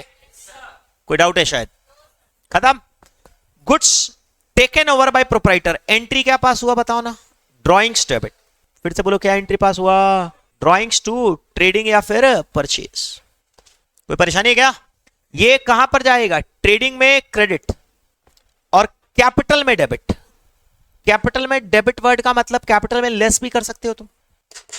समझ गए? अब आपको मैं और क्लैरिटी से समझाता हूं। मेरे को पीएल और बैलेंस शीट भी बता दो कैसे, पीएल का फॉर्मेट और बैलेंस शीट का फॉर्मेट बनाकर उसमें बैठा दो सब कुछ। अरे पीएल और बैलेंस शीट भी बनाओ ना यार, नहीं समझे? कौन बोलेगा तुम लोग मुझसे? फटाफट बोलो, कौन बोलेगा? ये पीएल अकाउंट और एक बैलेंस शीट। बताओ ना, goods in transit, goods in hand कहां पर लिखेंगे बताओ ना? Closing stock in hand, closing goods in transit. ये दोनों मेरा एसेट है, ये क्या है? दोनों एसेट। नहीं समझ में आया? अरे हाँ या ना? अच्छा, ये एडवर्टाइजमेंट, डोनेशन, सैलरी और लॉस ये पीएल में जाएगा। To advertisement 20 shirts, to donation 30 shirts, 40 shirts. इसको हटाए नाम, बोलो नेक्स्ट। तुम लोग बताओ। ये सब सुनो, जनरली नॉर्मली स्टूडेंट्स क्या करते हैं? एक मिनट, कैपिटल को लेस करेंगे ड्राइंग्स में, कैपिटल में डेबिट 4 शर्ट्स। नॉर्मली स्टूडेंट्स के दिमाग में एक कंफ्यूजन आ जाता है। The confusion that arise in your brain में बी, पहले आप लिख लीजिए इसको, ठीक है ना? द कंफ्यूजन दैट में arise in your brain is, sir सामान आपने बांट दिया एडवर्टाइजमेंट के तौर पर, तो ये तो एडवर्टाइजमेंट के तौर पर डिस्ट्रीब्यूट किया, तो ये एक्सपेंस है कि इनकम है? पहले ये बताओ। अरे आवाज नहीं आ रहा है? एक्सपेंस है, तो एक्सपेंस को डेबिट करना चाहिए कि क्रेडिट करना चाहिए? डेबिट। तो किया तो है मैंने, पीएल में डेबिट किया है, तो एडवर्टाइजमेंट को, डोनेशन को, सैलरी को डेबिट किया है ना? वहां तक तो ठीक है, परंतु तुम्हारे दिमाग में आता है सर इसको क्रेडिट क्यों कर दिए, इनकम क्यों लिख दिए? अरे भैया इनकम नहीं लिखा हुआ, ये एडवर्टाइजमेंट है, डोनेशन है, सैलरी है, लॉस है, लॉस को तो डेबिट करते हैं, पर यहां क्रेडिट क्यों कर दिया? अरे क्रेडिट नहीं किया है, डेबिट साइड से माइनस किया है। यहां पर ट्रेडिंग में इसको क्रेडिट किया है कि एलिमिनेट किया है? एलिमिनेट। रिकॉर्ड किया है कि एलिमिनेट किया है? एलिमिनेट किया है। समझ गए कि ना? बोलो। चलो, तो ये दिमाग में कई बार कंफ्यूजन उठता है, तो मैं बोलूंगा बेटर रहेगा इन चीजों को यहां पर आप सर्कल करके लिख लीजिए। इन सारे आइटम्स को ट्रेडिंग में क्रेडिट नहीं किया गया लिखो, बल्कि ट्रेडिंग में क्रेडिट नहीं कर रहे हैं, बल्कि डेबिट साइड से एलिमिनेट कर रहे हैं।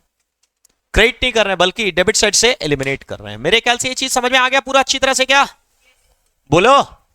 चलो एक काम करो, बिना देखे मेरे को जर्नल एंट्री फटाफट जल्दी जल्दी बता दो, बस खत्म, मैचिंग कंसेप्ट खत्म। बोलो क्लोजिंग स्टॉक का जर्नल एंट्री बोलो जल्दी से।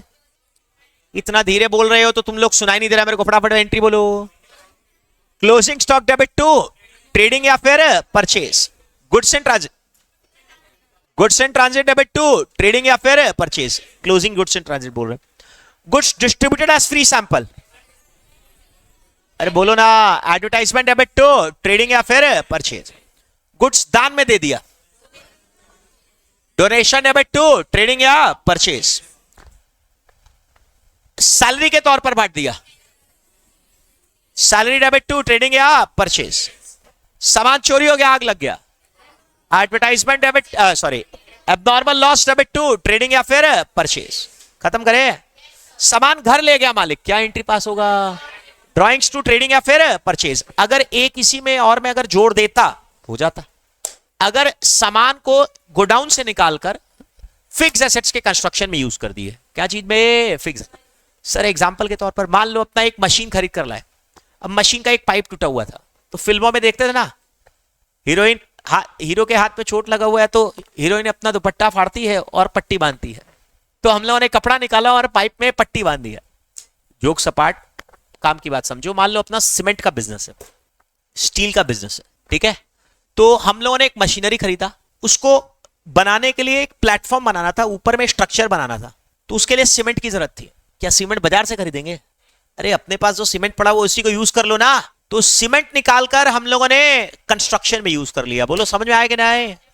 अरे पॉसिबल है कि ना आए? तो वो होता है stock use in the construction of fixed assets. फिर से बोलो, क्या बोला? Stock use in the construction of fixed assets. तो वहां पर जर्नल एंट्री क्या होगा? फिक्स्ड एसेट्स टू ट्रेडिंग या परचेज। फिर से बोलो, एंट्री क्या पास होगा?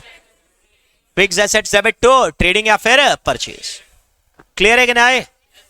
बोलो, ये एंट्री भी लिख के खत्म करो। Stock use in the construction of fixed assets. Stock use in the construction of fixed assets. लिख लिया? Fixed assets debit to trading या परचेज। इसको हटाए ना? Fixed asset debit to trading या परचेज। चलो, ट्रांजिट का मतलब होता है, पहले ये बताओ, ये समझ में आया ना? फिक्स एंट्री क्या लिखा? फिक्स्ड एसेट टू ट्रेडिंग या फिर परचेज। एक मिनट रुको, तुम लोग मेरे को ये बताओ, शांति से बता रहा हूं मैं, आपको जवाब दे रहा हूं। तुम लोग मेरे को ये बताओ, यहां तक क्लियर हुआ कि नहीं? सर ये ट्रेडिंग लिखते हैं या परचेज लिखते हैं, ये क्या चक्कर है? कभी ट्रेडिंग लिखते हैं, कभी आप परचेज लिखते हैं, दोनों सेम है। या तो ट्रेडिंग में क्रेडिट करो या परचेज में क्रेडिट करो, बात एक ही है ना? अरे परचेज में क्रेडिट करने का मतलब परचेज से लेस, ट्रेडिंग में क्रेडिट करने का मतलब ट्रेडिंग में क्रेडिट कर दो, एक ही बात है। सर कौन सा बेटर होता है? अरे बेटर नहीं होता, समय के हिसाब से होता है। अगर आप ट्रेडिंग अकाउंट बनाते समय आपको ये एडजस्टमेंट करना है, ट्रेडिंग अकाउंट के टाइम पर अगर आपको एडजस्टमेंट करना है, तब आप ट्रेडिंग अकाउंट क्रिएट करिए। और ट्रेडिंग अकाउंट बनाने के पहले ही अगर आपको ये एडजस्टमेंट कर देना है, ट्रेडिंग अकाउंट अभी बनाए नहीं है, उसके पहले एडजस्टमेंट करना है, तो टू परचेज लिख दीजिए। दोनों गलत नहीं है, दोनों सही नहीं है, दोनों सही है, दोनों सही है। कब क्या करते हैं रियल लाइफ में बता दो मेरे को? ट्रेडिंग अकाउंट के टाइम पर, फाइनल अकाउंट बनाने के टाइम पर करना क्या है बताओ ना? ट्रेडिंग में क्रेडिट करो। और फाइनल अकाउंट बनाने के पहले अगर तुमको ये पता लग गया तो तुम परचेज में क्रेडिट कर दो। अरे बोलो समझ में आ रहा है कि नहीं आए? बोलो, अभी हम फाइनल अकाउंट्स के टाइम के हिसाब से समझा रहे हैं। क्लियर? अब एक जन ने पूछा मेरे से, सर गुड्स इन ट्रांजिट क्या होता है? अरे गुड्स इन ट्रांजिट कोई टेंशन वाला चीज नहीं है। सामान खरीद लिया, मान लो मैंने सामान खरीद लिया से 30 दिसंबर को मैंने परचेज किया, 30 दिसंबर, तो 30 दिसंबर को परचेज किया, तुमने बोला सर भेज रहे हैं, 6 दिन लगेगा, हफ्ता भर लगेगा आने में, तो ठीक है 5-6 जनवरी तक आएगा। तो मैं 31 दिसंबर के दिन अपना काउंटिंग करता हूं, क्या होगा? ट्रांजिट में ना? अरे बोलना भाई क्या है वो? Transit, goods in transit. समझ गए? माल तो मेरा ही है पर अभी तक मिला नहीं है, उसको बोलेंगे गुड्स इन ट्रांजिट। क्या बोलेंगे? Goods in transit. समझ गए कि नहीं? तुम लोग ये बताओ, ये सारा एंट्री क्लियर हुआ कि नहीं? लिख लिया? मेरे को आवाज नहीं आ रहा, बोलो भाई। कुल मिलाकर बोलो, मैचिंग कंसेप्ट का मतलब क्या है बताओ ना? किसको किसको मैच करना है जल्दी बताओ ना? अरे आवाज नहीं आ रहा है। इनकम और एक्सपेंस को मैच करना है, किसके हिसाब से किसको लिखना है? इनकम के अनुसार एक्सपेंस को लिखना है, इनकम के हिसाब से एक्सपेंस को लिखना है। खत्म करें क्या? मैचिंग कंसेप्ट क्लियर है कि नहीं? तो ये 7-8 आइटम जो मैंने बताया वो सारे कौन से हिसाब से लिखते हैं आप? Matching concept. कौन से हिसाब से? मैचिंग। एक कंसेप्ट 7-8 एडजस्टमेंट। ट्रीटमेंट समझ में आ रहा है? बोलो। चलो बहुत बढ़िया। Now I will be talking about some depreciation का एडजस्टमेंट। लिखो अपना कॉपी में, depreciation. Sir what is depreciation? Depreciation का मतलब होता है किसी फिक्स एसेट्स, फिर से बोलो, क्या बोला सर आपने? किसी फिक्स एसेट्स, फिक्स एसेट्स की वैल्यू में रिडक्शन होने को बोलते हैं डेप्रिसिएशन। फिर से बोलो, क्या बोला? आवाज नहीं आ रहा है, फिर से बोलो, क्या बोला? फिक्स एसेट्स का वैल्यू में रिडक्शन होने को आप क्या नाम देते हैं? डेप्रिसिएशन। मतलब मान लो मैंने मशीनरी खरीद लिया, मान लो मैंने एसी खरीद लिया, मैं उसको यूज करते जा रहा हूं, करते जा रहा हूं, करते जा रहा हूं, उसके चलते वो पुराना होते जा रहा है। अरे यूज करते करते पुराना हो गया। तुमने मोबाइल फोन खरीदते हो तो 6 महीना साल भर के बाद में वो पुराना हो जाता है ना? अरे बोलना भाई, आउटडेटेड हो सकता है, समय के साथ साथ जंग लग सकता है, घिस सकता है, वियर एंड टियर हो सकता है, तो उससे उसकी वैल्यू रिड्यूस होती है। उस रिडक्शन को आप नाम दिया करते हैं डेप्रिसिएशन। तो रिडक्शन को अकाउंटिंग करने का 2 तरीका है। फिर से बोलो, डेप्रिसिएशन को अकाउंटिंग करने का कितना तरीका है? 2। क्या क्या 2 तरीका बता रहा हूं। एक होता है एसेट चार्ज मेथड। फिर से बोलो, पहला मेथड क्या होता है? आवाज नहीं आया, आवाज नहीं आया। एसेट चार्ज मतलब एसेट प्रोडक्शन मेथड। फिर से बोलो, क्या कौन सा मेथड? Asset production. दूसरा होता है प्रोविजन फॉर डेप्रिसिएशन मेथड। फिर से बोलो, कौन सा मेथड? आवाज नहीं आया, कौन सा method? Provision for depreciation method. पहला मेथड का नाम क्या है जल्दी बताओ ना? एसेट चार्ज या एसेट प्रोडक्शन। दूसरा मेथड का नाम होता है प्रोविजन फॉर डेप्रिसिएशन। फिर से बोलो कौन सा method? Provision for depreciation method. Are you understanding this? अरे हाँ या ना? लिखो इस चीज को जरा फटाफट से।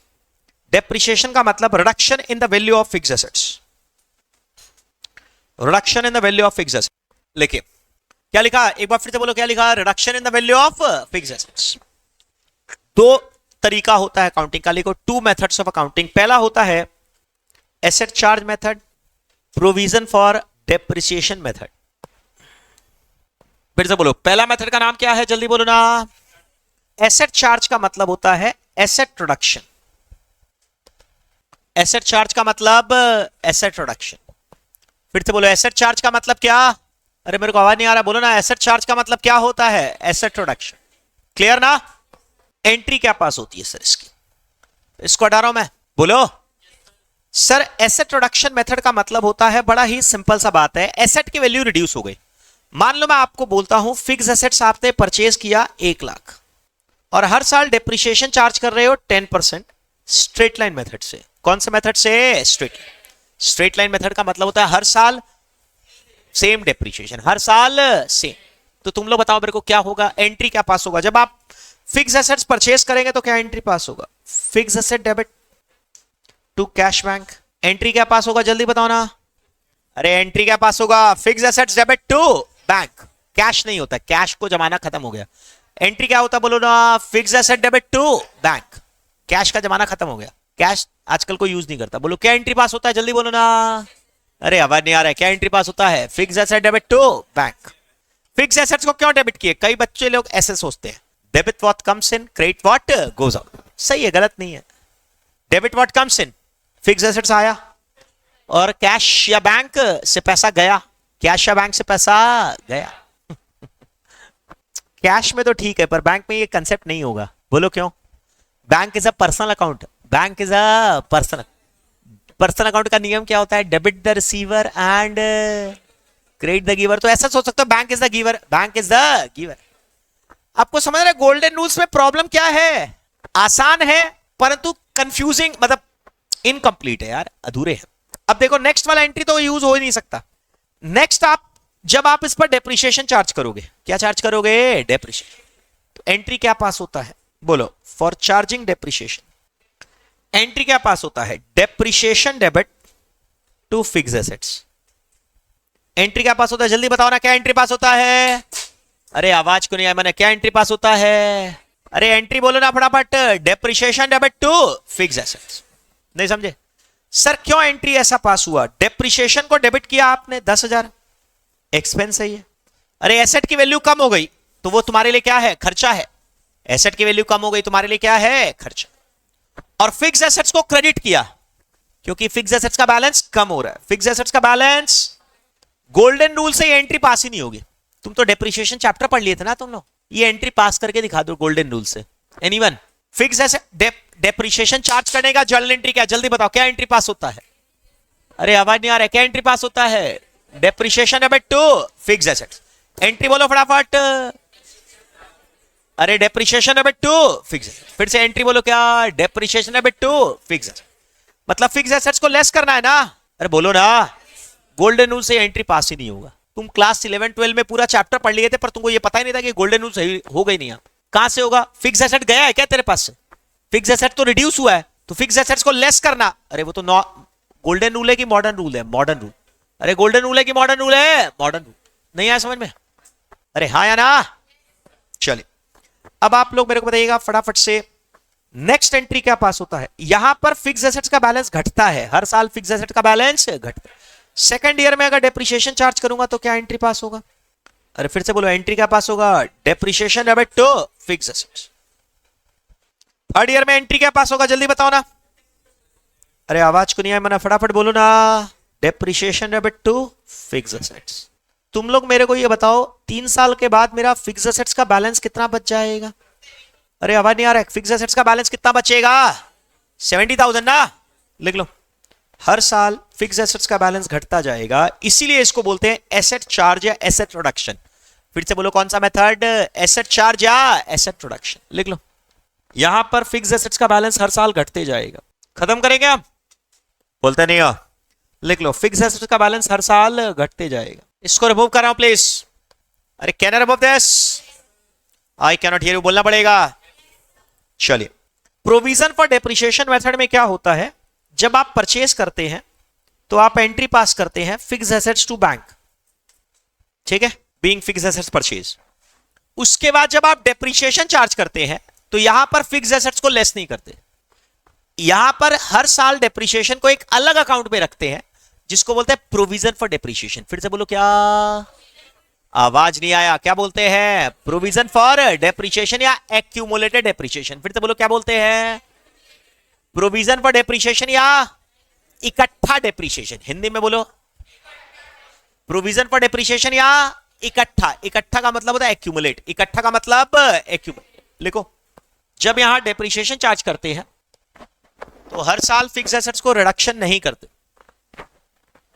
हर साल फिक्स एसेट्स का रिडक्शन नहीं करते, बल्कि बोलो क्या करते हैं, बताओ?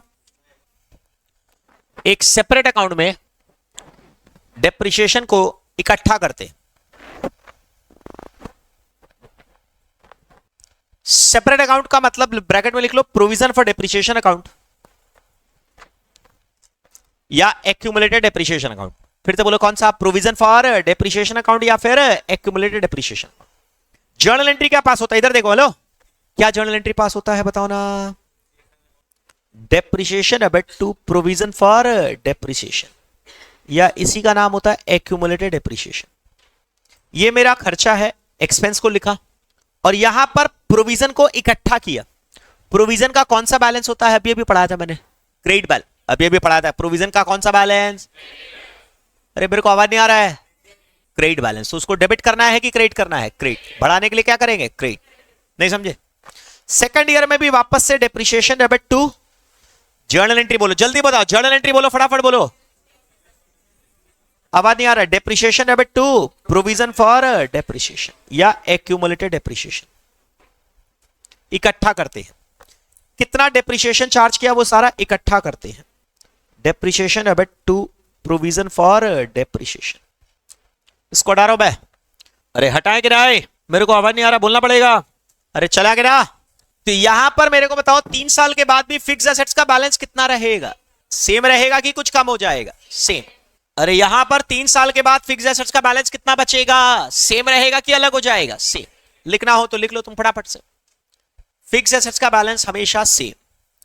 चलो कुल मिलाकर मेरे को जर्नल एंट्री बता दो, दोनों केस का जर्नल एंट्री जल्दी जल्दी बता दो, दोनों केस का जर्नल एंट्री फटाफट बता दो, फटाफट। डेप्रिसिएशन चार्ज करने का 2 केस का जर्नल एंट्री जल्दी जल्दी बोलो। क्या पहला मेथड? क्या नाम बताओ, पहला मेथड का नाम क्या है? आवाज नहीं आया। एसेट चार्ज मेथड का मतलब क्या होता है? एसेट का वैल्यू को सेम रखते हैं कि रिड्यूस करते हैं? रिड्यूस। एंट्री क्या पास होता है? आवाज नहीं आया। Depreciation debit to fix assets. फिर से बोलो, एंट्री क्या पास होता है? Depreciation debit to fix asset. Fix assets को सेम रखते हैं कि रिड्यूस करते जाते हैं? रिड्यूस। सेम रखते हैं कि रिड्यूस करते हैं? रिड्यूस। और नेक्स्ट मेथड का नाम क्या होता है? Provision for depreciation. फिर से बोलो, कौन सा method? Provision for depreciation method. जल्दी बताओ क्या होता है? एसेट का वैल्यू सेम रखते हैं कि हर साल रिड्यूस करते हैं? सेम। और जो डेप्रिसिएशन चार्ज करते हैं उसको क्या करते हैं? इकट्ठा। क्या करते हैं? इकट्ठा। खत्म करें कि ना? क्या होता है एंट्री बताओ ना?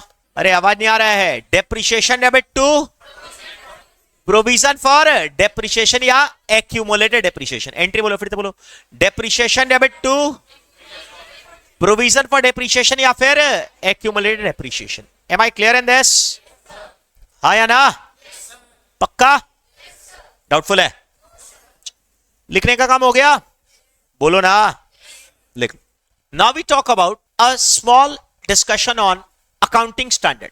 Sir what is accounting standards? क्या होता है? अकाउंटिंग स्टैंडर्ड्स को शॉर्ट में बोलते हैं एएस। फिर से बोलो, क्या बोलते हैं? एएस। ये अकाउंटिंग स्टैंडर्ड्स क्या होते हैं जरा शांति से हड़बड़ाए बिना समझ लो। 1949 में institute of chartered accountants was set up as a independent body. Parliament ने 1949 में इंस्टीट्यूट को सेटअप किया था। अगर आप लोगों में से किसी को पता हो कौन सा डेट था, डेट बताओ। 1 जुलाई। फिर से बोलो, कौन सा? आवाज नहीं आ रहा है। 1 जुलाई 1949। फिर से बोलो, कौन सा तारीख? 1 जुलाई 1949 को institute of chartered accountant setup हुआ था, just after independence, just after independence, but before the country became Republic, Republic होने के पहले। तो उस समय क्या था कि इंडिया के अंदर में मेन प्रॉब्लम थी, एक सोशल अनरेस्ट था, हिंदू मुस्लिम और अलग अलग कास्ट का सिस्टम था, प्लस मेन फूड की प्रॉब्लम थी। तो शुरुआत के 10 सालों के अंदर में इंडिया में फूड शॉर्टेज को, 10 नहीं बल्कि आई शुड से 20 सालों के अंदर में फूड शॉर्टेज को ठीक करने के लिए अलग अलग एक्शंस लिए गए। एग्रीकल्चर सेक्टर पर ध्यान ज्यादा दिया गया, इंडस्ट्री और सर्विस सेक्टर पर ध्यान नहीं दिया गया। हां डेफिनेटली 1960s के अंदर में, 1955 के बाद में लेकर 1960 के बीच में काफी सारी इंडस्ट्री, हेवी इंडस्ट्री सेटअप की गई, पर प्रॉब्लम क्या होता था, वो एक जमाना अलग था, आज एक जमाना अलग है। उस समय अगर आपने कोई इंडस्ट्री सेटअप किया, उसका बिजनेस कर रहे हैं, मान लो स्टील बना रहे हैं, उसको बेच रहे हैं, उससे जो प्रॉफिट लॉस आ रहा है, उसका अकाउंट्स बनाते बनाते साल 1.5 साल लग जाता था। क्या बात करें सर, साल 1.5 साल? यस। आज आप अकाउंट्स जो है, साल खत्म होता है 31 मार्च को, और 10 अप्रैल के दिन इन्फोसिस अपना एनुअल फाइनेंशियल स्टेटमेंट दे देता है। 10 दिन के अंदर में अपना बैलेंस शीट, पीएल, पूरा प्रॉफिट लॉस निकालकर पूरा साल भर का दे देता है, खत्म। हर क्वार्टर का 9 तारीख को इन्फोसिस का और टीसीएस का रिजल्ट आ जाता है। 31 मार्च का रिजल्ट आ जाएगा 9 अप्रैल, ले तेरी। 31 दिसंबर का रिजल्ट आएगा 9 जनवरी। और उस टाइम पर लगता था साल भर 1.5 साल, एक साल खत्म हो गया, उसके बाद अगले साल उसके थोड़ा दिन के बाद, और उसको इवैल्यूएट करना, उसको समझना, उस पर क्या डिसीजन लेना है, इसमें 2-3 साल का टाइम लग जाता था। टाइम बहुत स्लो हुआ करता था। समझ पा रहे हो हम क्या बोल रहे हैं? अरे बोलो ना। आज के दिन आपको यहां से दिल्ली में अगर कोई इंफॉर्मेशन सेंड करना है तो आप 1 सेकंड के अंदर में व्हाट्सएप कर सकते हैं, फोन कर सकते हैं। बट उस टाइम पे सर फोन तो था, परंतु मास पब्लिक के पास तो नहीं था ना, हर जन के पास तो फैसिलिटी नहीं था ना। तो मेन फोकस था एग्रीकल्चर पर, इंडस्ट्री पर फोकस नहीं था। तो कई वर्ष स्टार्टिंग में 1955 से 1960 के बीच में कई हैवी इंडस्ट्री सरकार ने सेटअप की, परंतु उनका फंक्शन करते समय, उनका अकाउंटिंग करते समय, इवैल्यूएशन करते समय 5 साल 10 साल का टाइम लग गया। अभी तो सेटअप हुआ है, फिर वो प्रोडक्शन करना चालू करेगी, फिर उसका अकाउंटिंग करना चालू करेंगे। तो ऐसा करते करते 1970s के पास में भारत सरकार को समझ में आया कि यार अब इंडस्ट्री पर भी ध्यान देना जरूरी है। क्या चीज पर? अरे आवाज नहीं आ रहा है।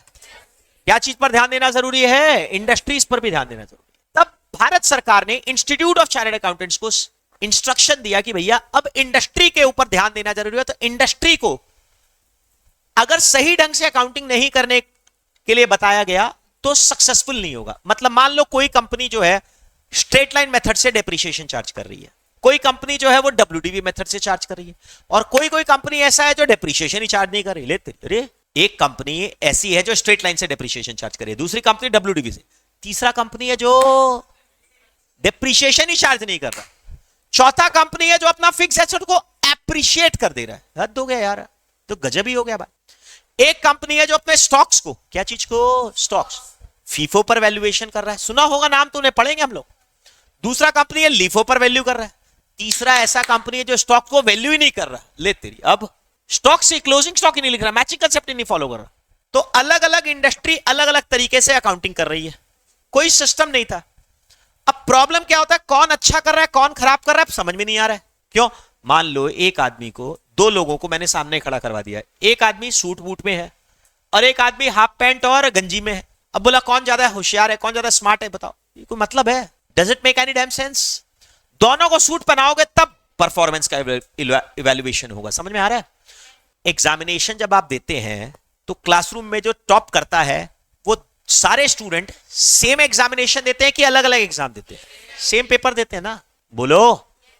तो अगर सबको सेम लेवल पर लाओगे तभी तो इवैल्यूएट कर पाओगे ना, कौन सही किया, कौन गलत किया, कौन अच्छा किया, कौन खराब किया। तो प्रॉब्लम क्या था कि वहां पर एक तरीका फॉलो नहीं कर रहे थे, एक स्टैंडर्ड फॉलो नहीं कर रहे थे अकाउंटिंग करने का। सब डिफरेंट डिफरेंट तरीके से अकाउंटिंग कर रहे थे। तो इंस्टीट्यूट ऑफ चार्टर्ड अकाउंटेंट्स ने 1970s में, फिर से बोलो कौन से वर्षों में? आवाज नहीं आया। 1970s में। सर इंस्टीट्यूट सेटअप हो गया था कब? 1949। पर आप 21 साल तक कुछ किए ही नहीं, कुछ नहीं किए, क्योंकि उस समय चार्टर्ड अकाउंटेंट का काम था ट्रायल बैलेंस टैली करना। बैलेंस शीट टैली हो गया, काम खत्म, इट्स ओवर। और अभी क्लास 12 का बच्चा बैलेंस शीट टैली कर देगा। समझ पा रहे हो? डिफरेंस है ये, समय बदल गया। नहीं समझ रहे? उस समय फाउंडेशन, अभी जो फाइनल में है उस समय वो सब चीजें फाउंडेशन में भी नहीं, उल्टा बोल दिया, अभी जो फाउंडेशन में है उस समय फाइनल में हुआ करती थी वो सब चीजें। आपको बात समझ में आ रहा है मैंने क्या कहा? नहीं आ रहा समझ में? अरे बोलो ना भाई। तो अब प्रॉब्लम क्या है, प्रॉब्लम समझ में आ रहा है तुमको अकाउंटिंग का, कि हर कंपनी अलग अलग फॉलो कर रही है अकाउंटिंग। तो इसके लिए इंस्टीट्यूट ऑफ चार्टर्ड अकाउंटेंट्स ने कुछ नियम बनाने चालू किए कि भाई हम लोग ये नियम दे रहे हैं, अकाउंट्स बनाने के ये तरीके दे रहे हैं, उन नियमों को हर कंपनी को फॉलो करना होगा और उसके हिसाब से अपने अकाउंट्स बनाने होंगे, तब जाकर उसको सेम लेवल पर कंपैरिजन किया जा सकेगा। तो जो नियम बना कर दिए उन नियमों को बोलते हैं अकाउंटिंग स्टैंडर्ड्स। फिर से बोलो क्या बोलते हैं उनको? I cannot hear you. उन नियमों को क्या बोलते हैं? सुना नहीं दिया? Accounting standards. Am I clear in this? तो जितने अकाउंटिंग स्टैंडर्ड्स हैं पुराने जमाने में 1970 से लेकर 2017 तक जितने अकाउंटिंग स्टैंडर्ड्स हैं, सारे के सारे अकाउंटिंग स्टैंडर्ड्स इंस्टीट्यूट ने दिए, हमारे इंस्टीट्यूट ने, जिसका नाम क्या है? आईसीएआई। परंतु 2018 में भारत सरकार ने एक बॉडी सेटअप कर दिया, नाफरा। फिर से बोलो क्या बॉडी सेटअप कर दिया? नाफरा, एनएफआरए। फिर से बोलो बॉडी का नाम क्या है? आई कैनॉट हियर यू। बोलो फिर से बोलो। एनएफआरए, नाफरा बोलते हैं इसको शॉर्ट में हम लोग, नेशनल फाइनेंशियल रिपोर्टिंग अथॉरिटी। फिर से बोलो, फिर से बोलो, आवाज नहीं आ रहा है, क्या बोलेंगे? National financial reporting authority. नाम बोलो फिर से, national financial reporting authority. NFRA setup कर दिया इंस्टीट्यूट के ऊपर, भारत सरकार के नीचे। मोदी जी, ये इंस्टीट्यूट, इनके बीच में सेटअप कर दिया एक नाफरा। समझ गए? सेंट्रल गवर्नमेंट और इंस्टीट्यूट के बीच में एक सेटअप कर दिया नाफरा। मतलब समझ में आ रहा है हम क्या बोल रहे हैं? दो नाफरा जो है वो सेंट्रल गवर्नमेंट के डायरेक्शंस मानेगी। अरे बोलो ना। अब इंस्टीट्यूट उसको रिपोर्ट करेगा डायरेक्ट। पहले क्या था? सारा का सारा अकाउंटिंग स्टैंडर्ड्स, अकाउंट्स के नियम कायदे कानून कौन बनाता था? हमारा इंस्टीट्यूट। परंतु अब कौन क्या करेगा बताओ? अब अगर कोई अकाउंटिंग स्टैंडर्ड इशू करना है तो कौन करेगा? वो नहीं। क्या होगा बताओ? होता क्या है कि इंस्टीट्यूट ऑफ चार्टर्ड अकाउंटेंट्स नियम बनाता है, उसको नाफरा को देता है। किसको देता है? नाफरा। वो नाफरा जो है वो सेंट्रल गवर्नमेंट को देती है, मोदी सरकार, और वो जब अप्रूव करती है तब जाकर वो अकाउंटिंग स्टैंडर्ड बनता है। तब जाकर वो क्या बनता है? Accounting standard.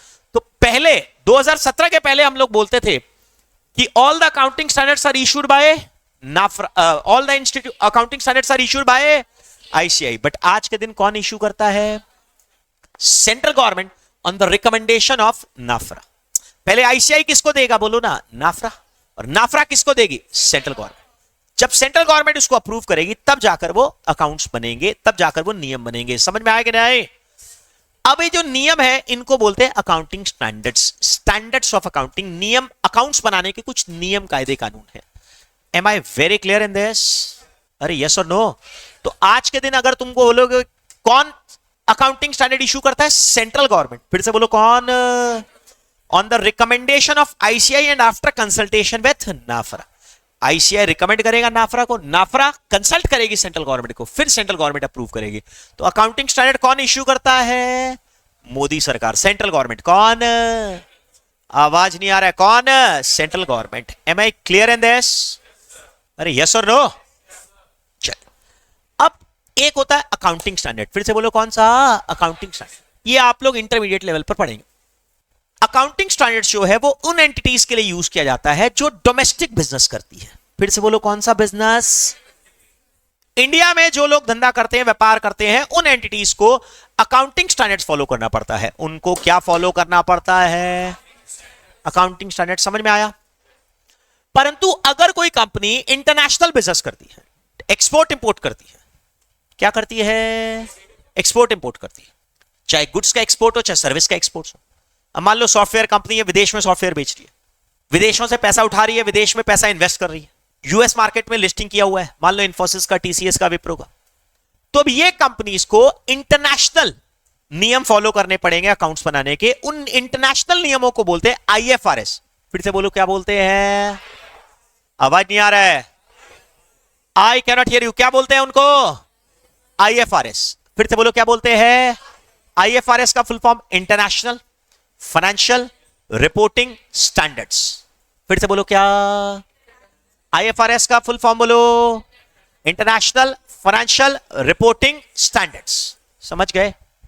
अब मान लो मैं एक कंपनी हूं, इंफोसिस हूं, जो विदेश में भी सॉफ्टवेयर बेचते हैं, तो आईएफआरएस फॉलो करो। और इंडिया में भी हम आधार का सॉफ्टवेयर डेवलप करते हैं, इनकम टैक्स डिपार्टमेंट का, जीएसटी डिपार्टमेंट का वेबसाइट हम मैनेज करते हैं, इंडिया में भी और विदेश में भी। बैंकों को सॉफ्टवेयर, ऑनलाइन बैंकिंग करते हैं इंफोसिस को सॉफ्टवेयर, तो उनको भी हम लोग सॉफ्टवेयर देते हैं, विदेश में भी सॉफ्टवेयर देते हैं। तो हम इंडिया के लिए एएस फॉलो करेंगे और विदेश के लिए आईएफआरएस फॉलो करेंगे। दिमाग खराब हो गया क्या? नहीं। तो फिर इंस्टीट्यूट ने क्या किया, अकाउंटिंग स्टैंडर्ड्स जो इंडिया के लिए है और आईएफआरएस जो इंटरनेशनल कंपनीज के लिए है, वो दोनों का शादी करवा दिया, मर्ज कर दिया, मिला दिया। क्या किया? मिला दिया। और मिलाकर कुछ नए नियम बनाए, उनको बोलते हैं इंड एएस। फिर से बोलो, आवाज नहीं आया, क्या बोलते हैं? Ind AS, Indian accounting standard. फिर से बोलो, क्या बोलते हैं? Ind AS. शॉर्ट में क्या बोलेंगे उनको? Ind AS. Should I repeat this what I am saying? क्या इंडिया में जो बिजनेस करते हैं उनको क्या यूज करना है? Accounting standards. अरे उनको क्या यूज करना है? अकाउंटिंग। जो विदेशों में बिजनेस करते हैं उनको आईएफआरएस। जो दोनों करते हैं वो, इन दोनों को मिलाकर एक काम करो, तुम इंड एएस यूज करो, ये और ये सब कवर हो जाएगा, दोनों कवर हो जाएगा। आया नहीं अभी भी? अरे हाँ या ना तो बोलोगे। मतलब अगर आपका इंटरनेशनल बिजनेस है और डोमेस्टिक बिजनेस है और कोई, तुम माथापच्ची मत करो ना, तुम इंड एएस फॉलो करो, उसमें अकाउंटिंग स्टैंडर्ड भी सारे इंक्लूडेड है, आईएफआरएस भी सारे इंक्लूडेड है। समझ गए ना?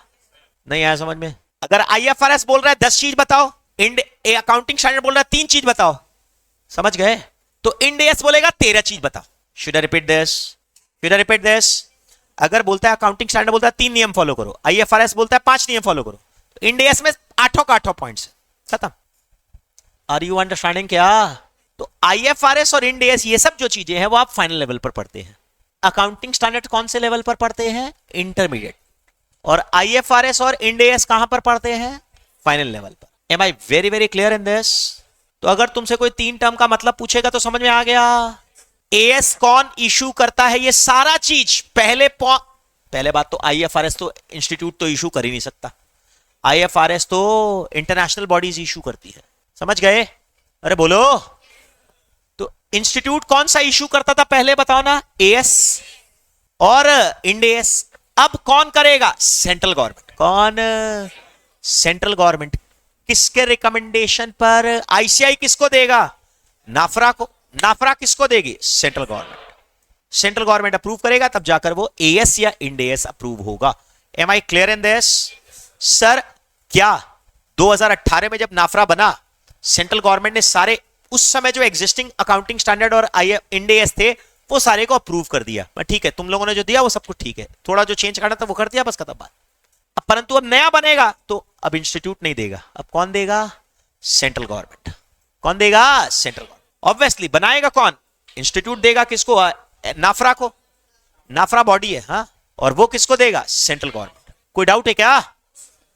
तो अब नियम ये है, बड़े ही छोटे से पॉइंट्स हैं, समझ लो जरा। ये जो अकाउंटिंग स्टैंडर्ड्स है ये किसको फॉलो करने पड़ते हैं, किनको फॉलो करने पड़ते हैं? क्या मैं एक इंडिविजुअल हूं, मैं अपना अकाउंट्स बनाऊंगा, एक छोटा सा मान लो कपड़े का दुकान है, तो मैं अपना अकाउंट्स बनाऊंगा, तो क्या एएस फॉलो करना पड़ेगा क्या? सुनो सुनो मेरी बात, नहीं हाँ ना मत बोलो, हाँ भी हो सकता है ना भी हो सकता है। कब हाँ होगा कब ना होगा बता रहे।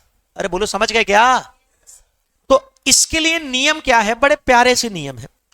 अगर आप एक लिमिटेड कंपनी है, फिर से बोलो, अगर आप एक लिमिटेड कंपनी, तो चाहे 1 रुपए का बिजनेस हो, 1 रुपए का सेल करते हो, चाहे 1 लाख करोड़ का सेल करते हो, उससे मतलब नहीं, तुमको एएस फॉलो करना कंपलसरी है। फिर से बोलो, एएस फॉलो करना, एक कंपनी के लिए एएस फॉलो करना, I can not here you, company के लिए एएस फॉलो करना कंपलसरी। समझ गए? चाहे कोई भी तरह का बिजनेस, चाहे छोटा बिजनेस हो, चाहे छोटा कंपनी हो, चाहे बड़ा कंपनी हो, कोई मतलब नहीं है, कंपनी के लिए एएस फॉलो करना कंपलसरी। अगर अदर देन कंपनी है, कुछ लिखने का जरूरत नहीं है, तो पहले चेक करो भैया तुम बिजनेस हो कि प्रोफेशनल हो। फिर से बोलो, बिजनेस। अरे आवाज नहीं आ रहा है, फिर से बोलो, क्या बिजनेस हो या, अरे आवाज नहीं आ रहा है, बोलो ना, बिजनेस हो या फिर प्रोफेशनल हो। अगर तुम्हारा बिजनेस है तो तुम्हारा टर्नओवर अगर 5 करोड़ से ज्यादा है, फिर से बोलो कितना से ज्यादा? 5 करोड़ से ज्यादा है, तब तो तुमको एएस फॉलो करना है। और अगर तुम एक प्रोफेशनल हो और तुम्हारा टर्नओवर 50 लाख से ज्यादा है, प्रोफेशनल मतलब मान लो कोई डॉक्टर है, लॉयर है, सीए, टीचर है, उसका अगर टर्नओवर 50 लाख से ज्यादा है तब तुमको एएस फॉलो करना कंपलसरी है। Are you understanding this? मेरे को आवाज नहीं आ रहा, बोलो क्लियर ना? अरे बोलो, समझ गए कि नहीं? मैं फिर से रिपीट करूं, मैंने क्या कहा? अगर एक कंपनी है तो अगर तुम्हारा 1 रुपए का भी टर्नओवर है, 1 रुपए का भी सेल्स है, तो भी तुमको एएस फॉलो करना जरूरी है। कंपनी के लिए कोई कंडीशन नहीं है, हर कंपनी को एएस फॉलो करना पड़ेगा। परंतु अदर देन कंपनी है, प्रोप्राइटरशिप है, पार्टनरशिप है, एचयूएफ है, एलएलपी है, तब क्या होगा बताओ ना? अगर तुम्हारा बिजनेस है तो कितना टर्नओवर? अरे आवाज नहीं आ रहा है, टर्नओवर कितना? 5 करोड़ से ज्यादा। और अगर तुम्हारा प्रोफेशनल काम है तब 50 लाख से ज्यादा अगर टर्नओवर है तब तुमको एएस फॉलो करना पड़ेगा। समझ में आएगा? नहीं नहीं आ लग रहा है? अरे पक्का ना? Should I repeat this? Are you clearly understanding this? I do believe this is wonderfully clear now. किसके लिए एएस फॉलो करना कंपलसरी है, नाम बताओ ना? कंपनी के लिए एएस फॉलो करना कंपलसरी है। अदर देन कंपनी के लिए, अगर बिजनेस है तो कितना? 5 करोड़ से ज्यादा टर्नओवर है, और अगर प्रोफेशनल है तो 50 लाख से ज्यादा टर्नओवर है, तब तुमको एएस फॉलो करना पड़ेगा। अगर इससे कम है तो तुमको करने की जरूरत नहीं है। कंपनी के लिए लिख लो, चाहे टर्नओवर कुछ भी हो, एएस फॉलो करना जरूरी है, लिख लो। चाहे टर्नओवर कितना भी हो, एएस कंपलसरी है। कंपनी चाहे प्राइवेट हो, चाहे पब्लिक हो, चाहे 1 पर्सन कंपनी हो, चाहे स्मॉल कंपनी हो, चाहे कोई भी तरह का कंपनी हो, कंपनी मतलब कंपनी। और अदर एंटिटीज का मतलब लिख लो, प्रोप्राइटरशिप, पार्टनरशिप, एलएलपी, एचयूएफ।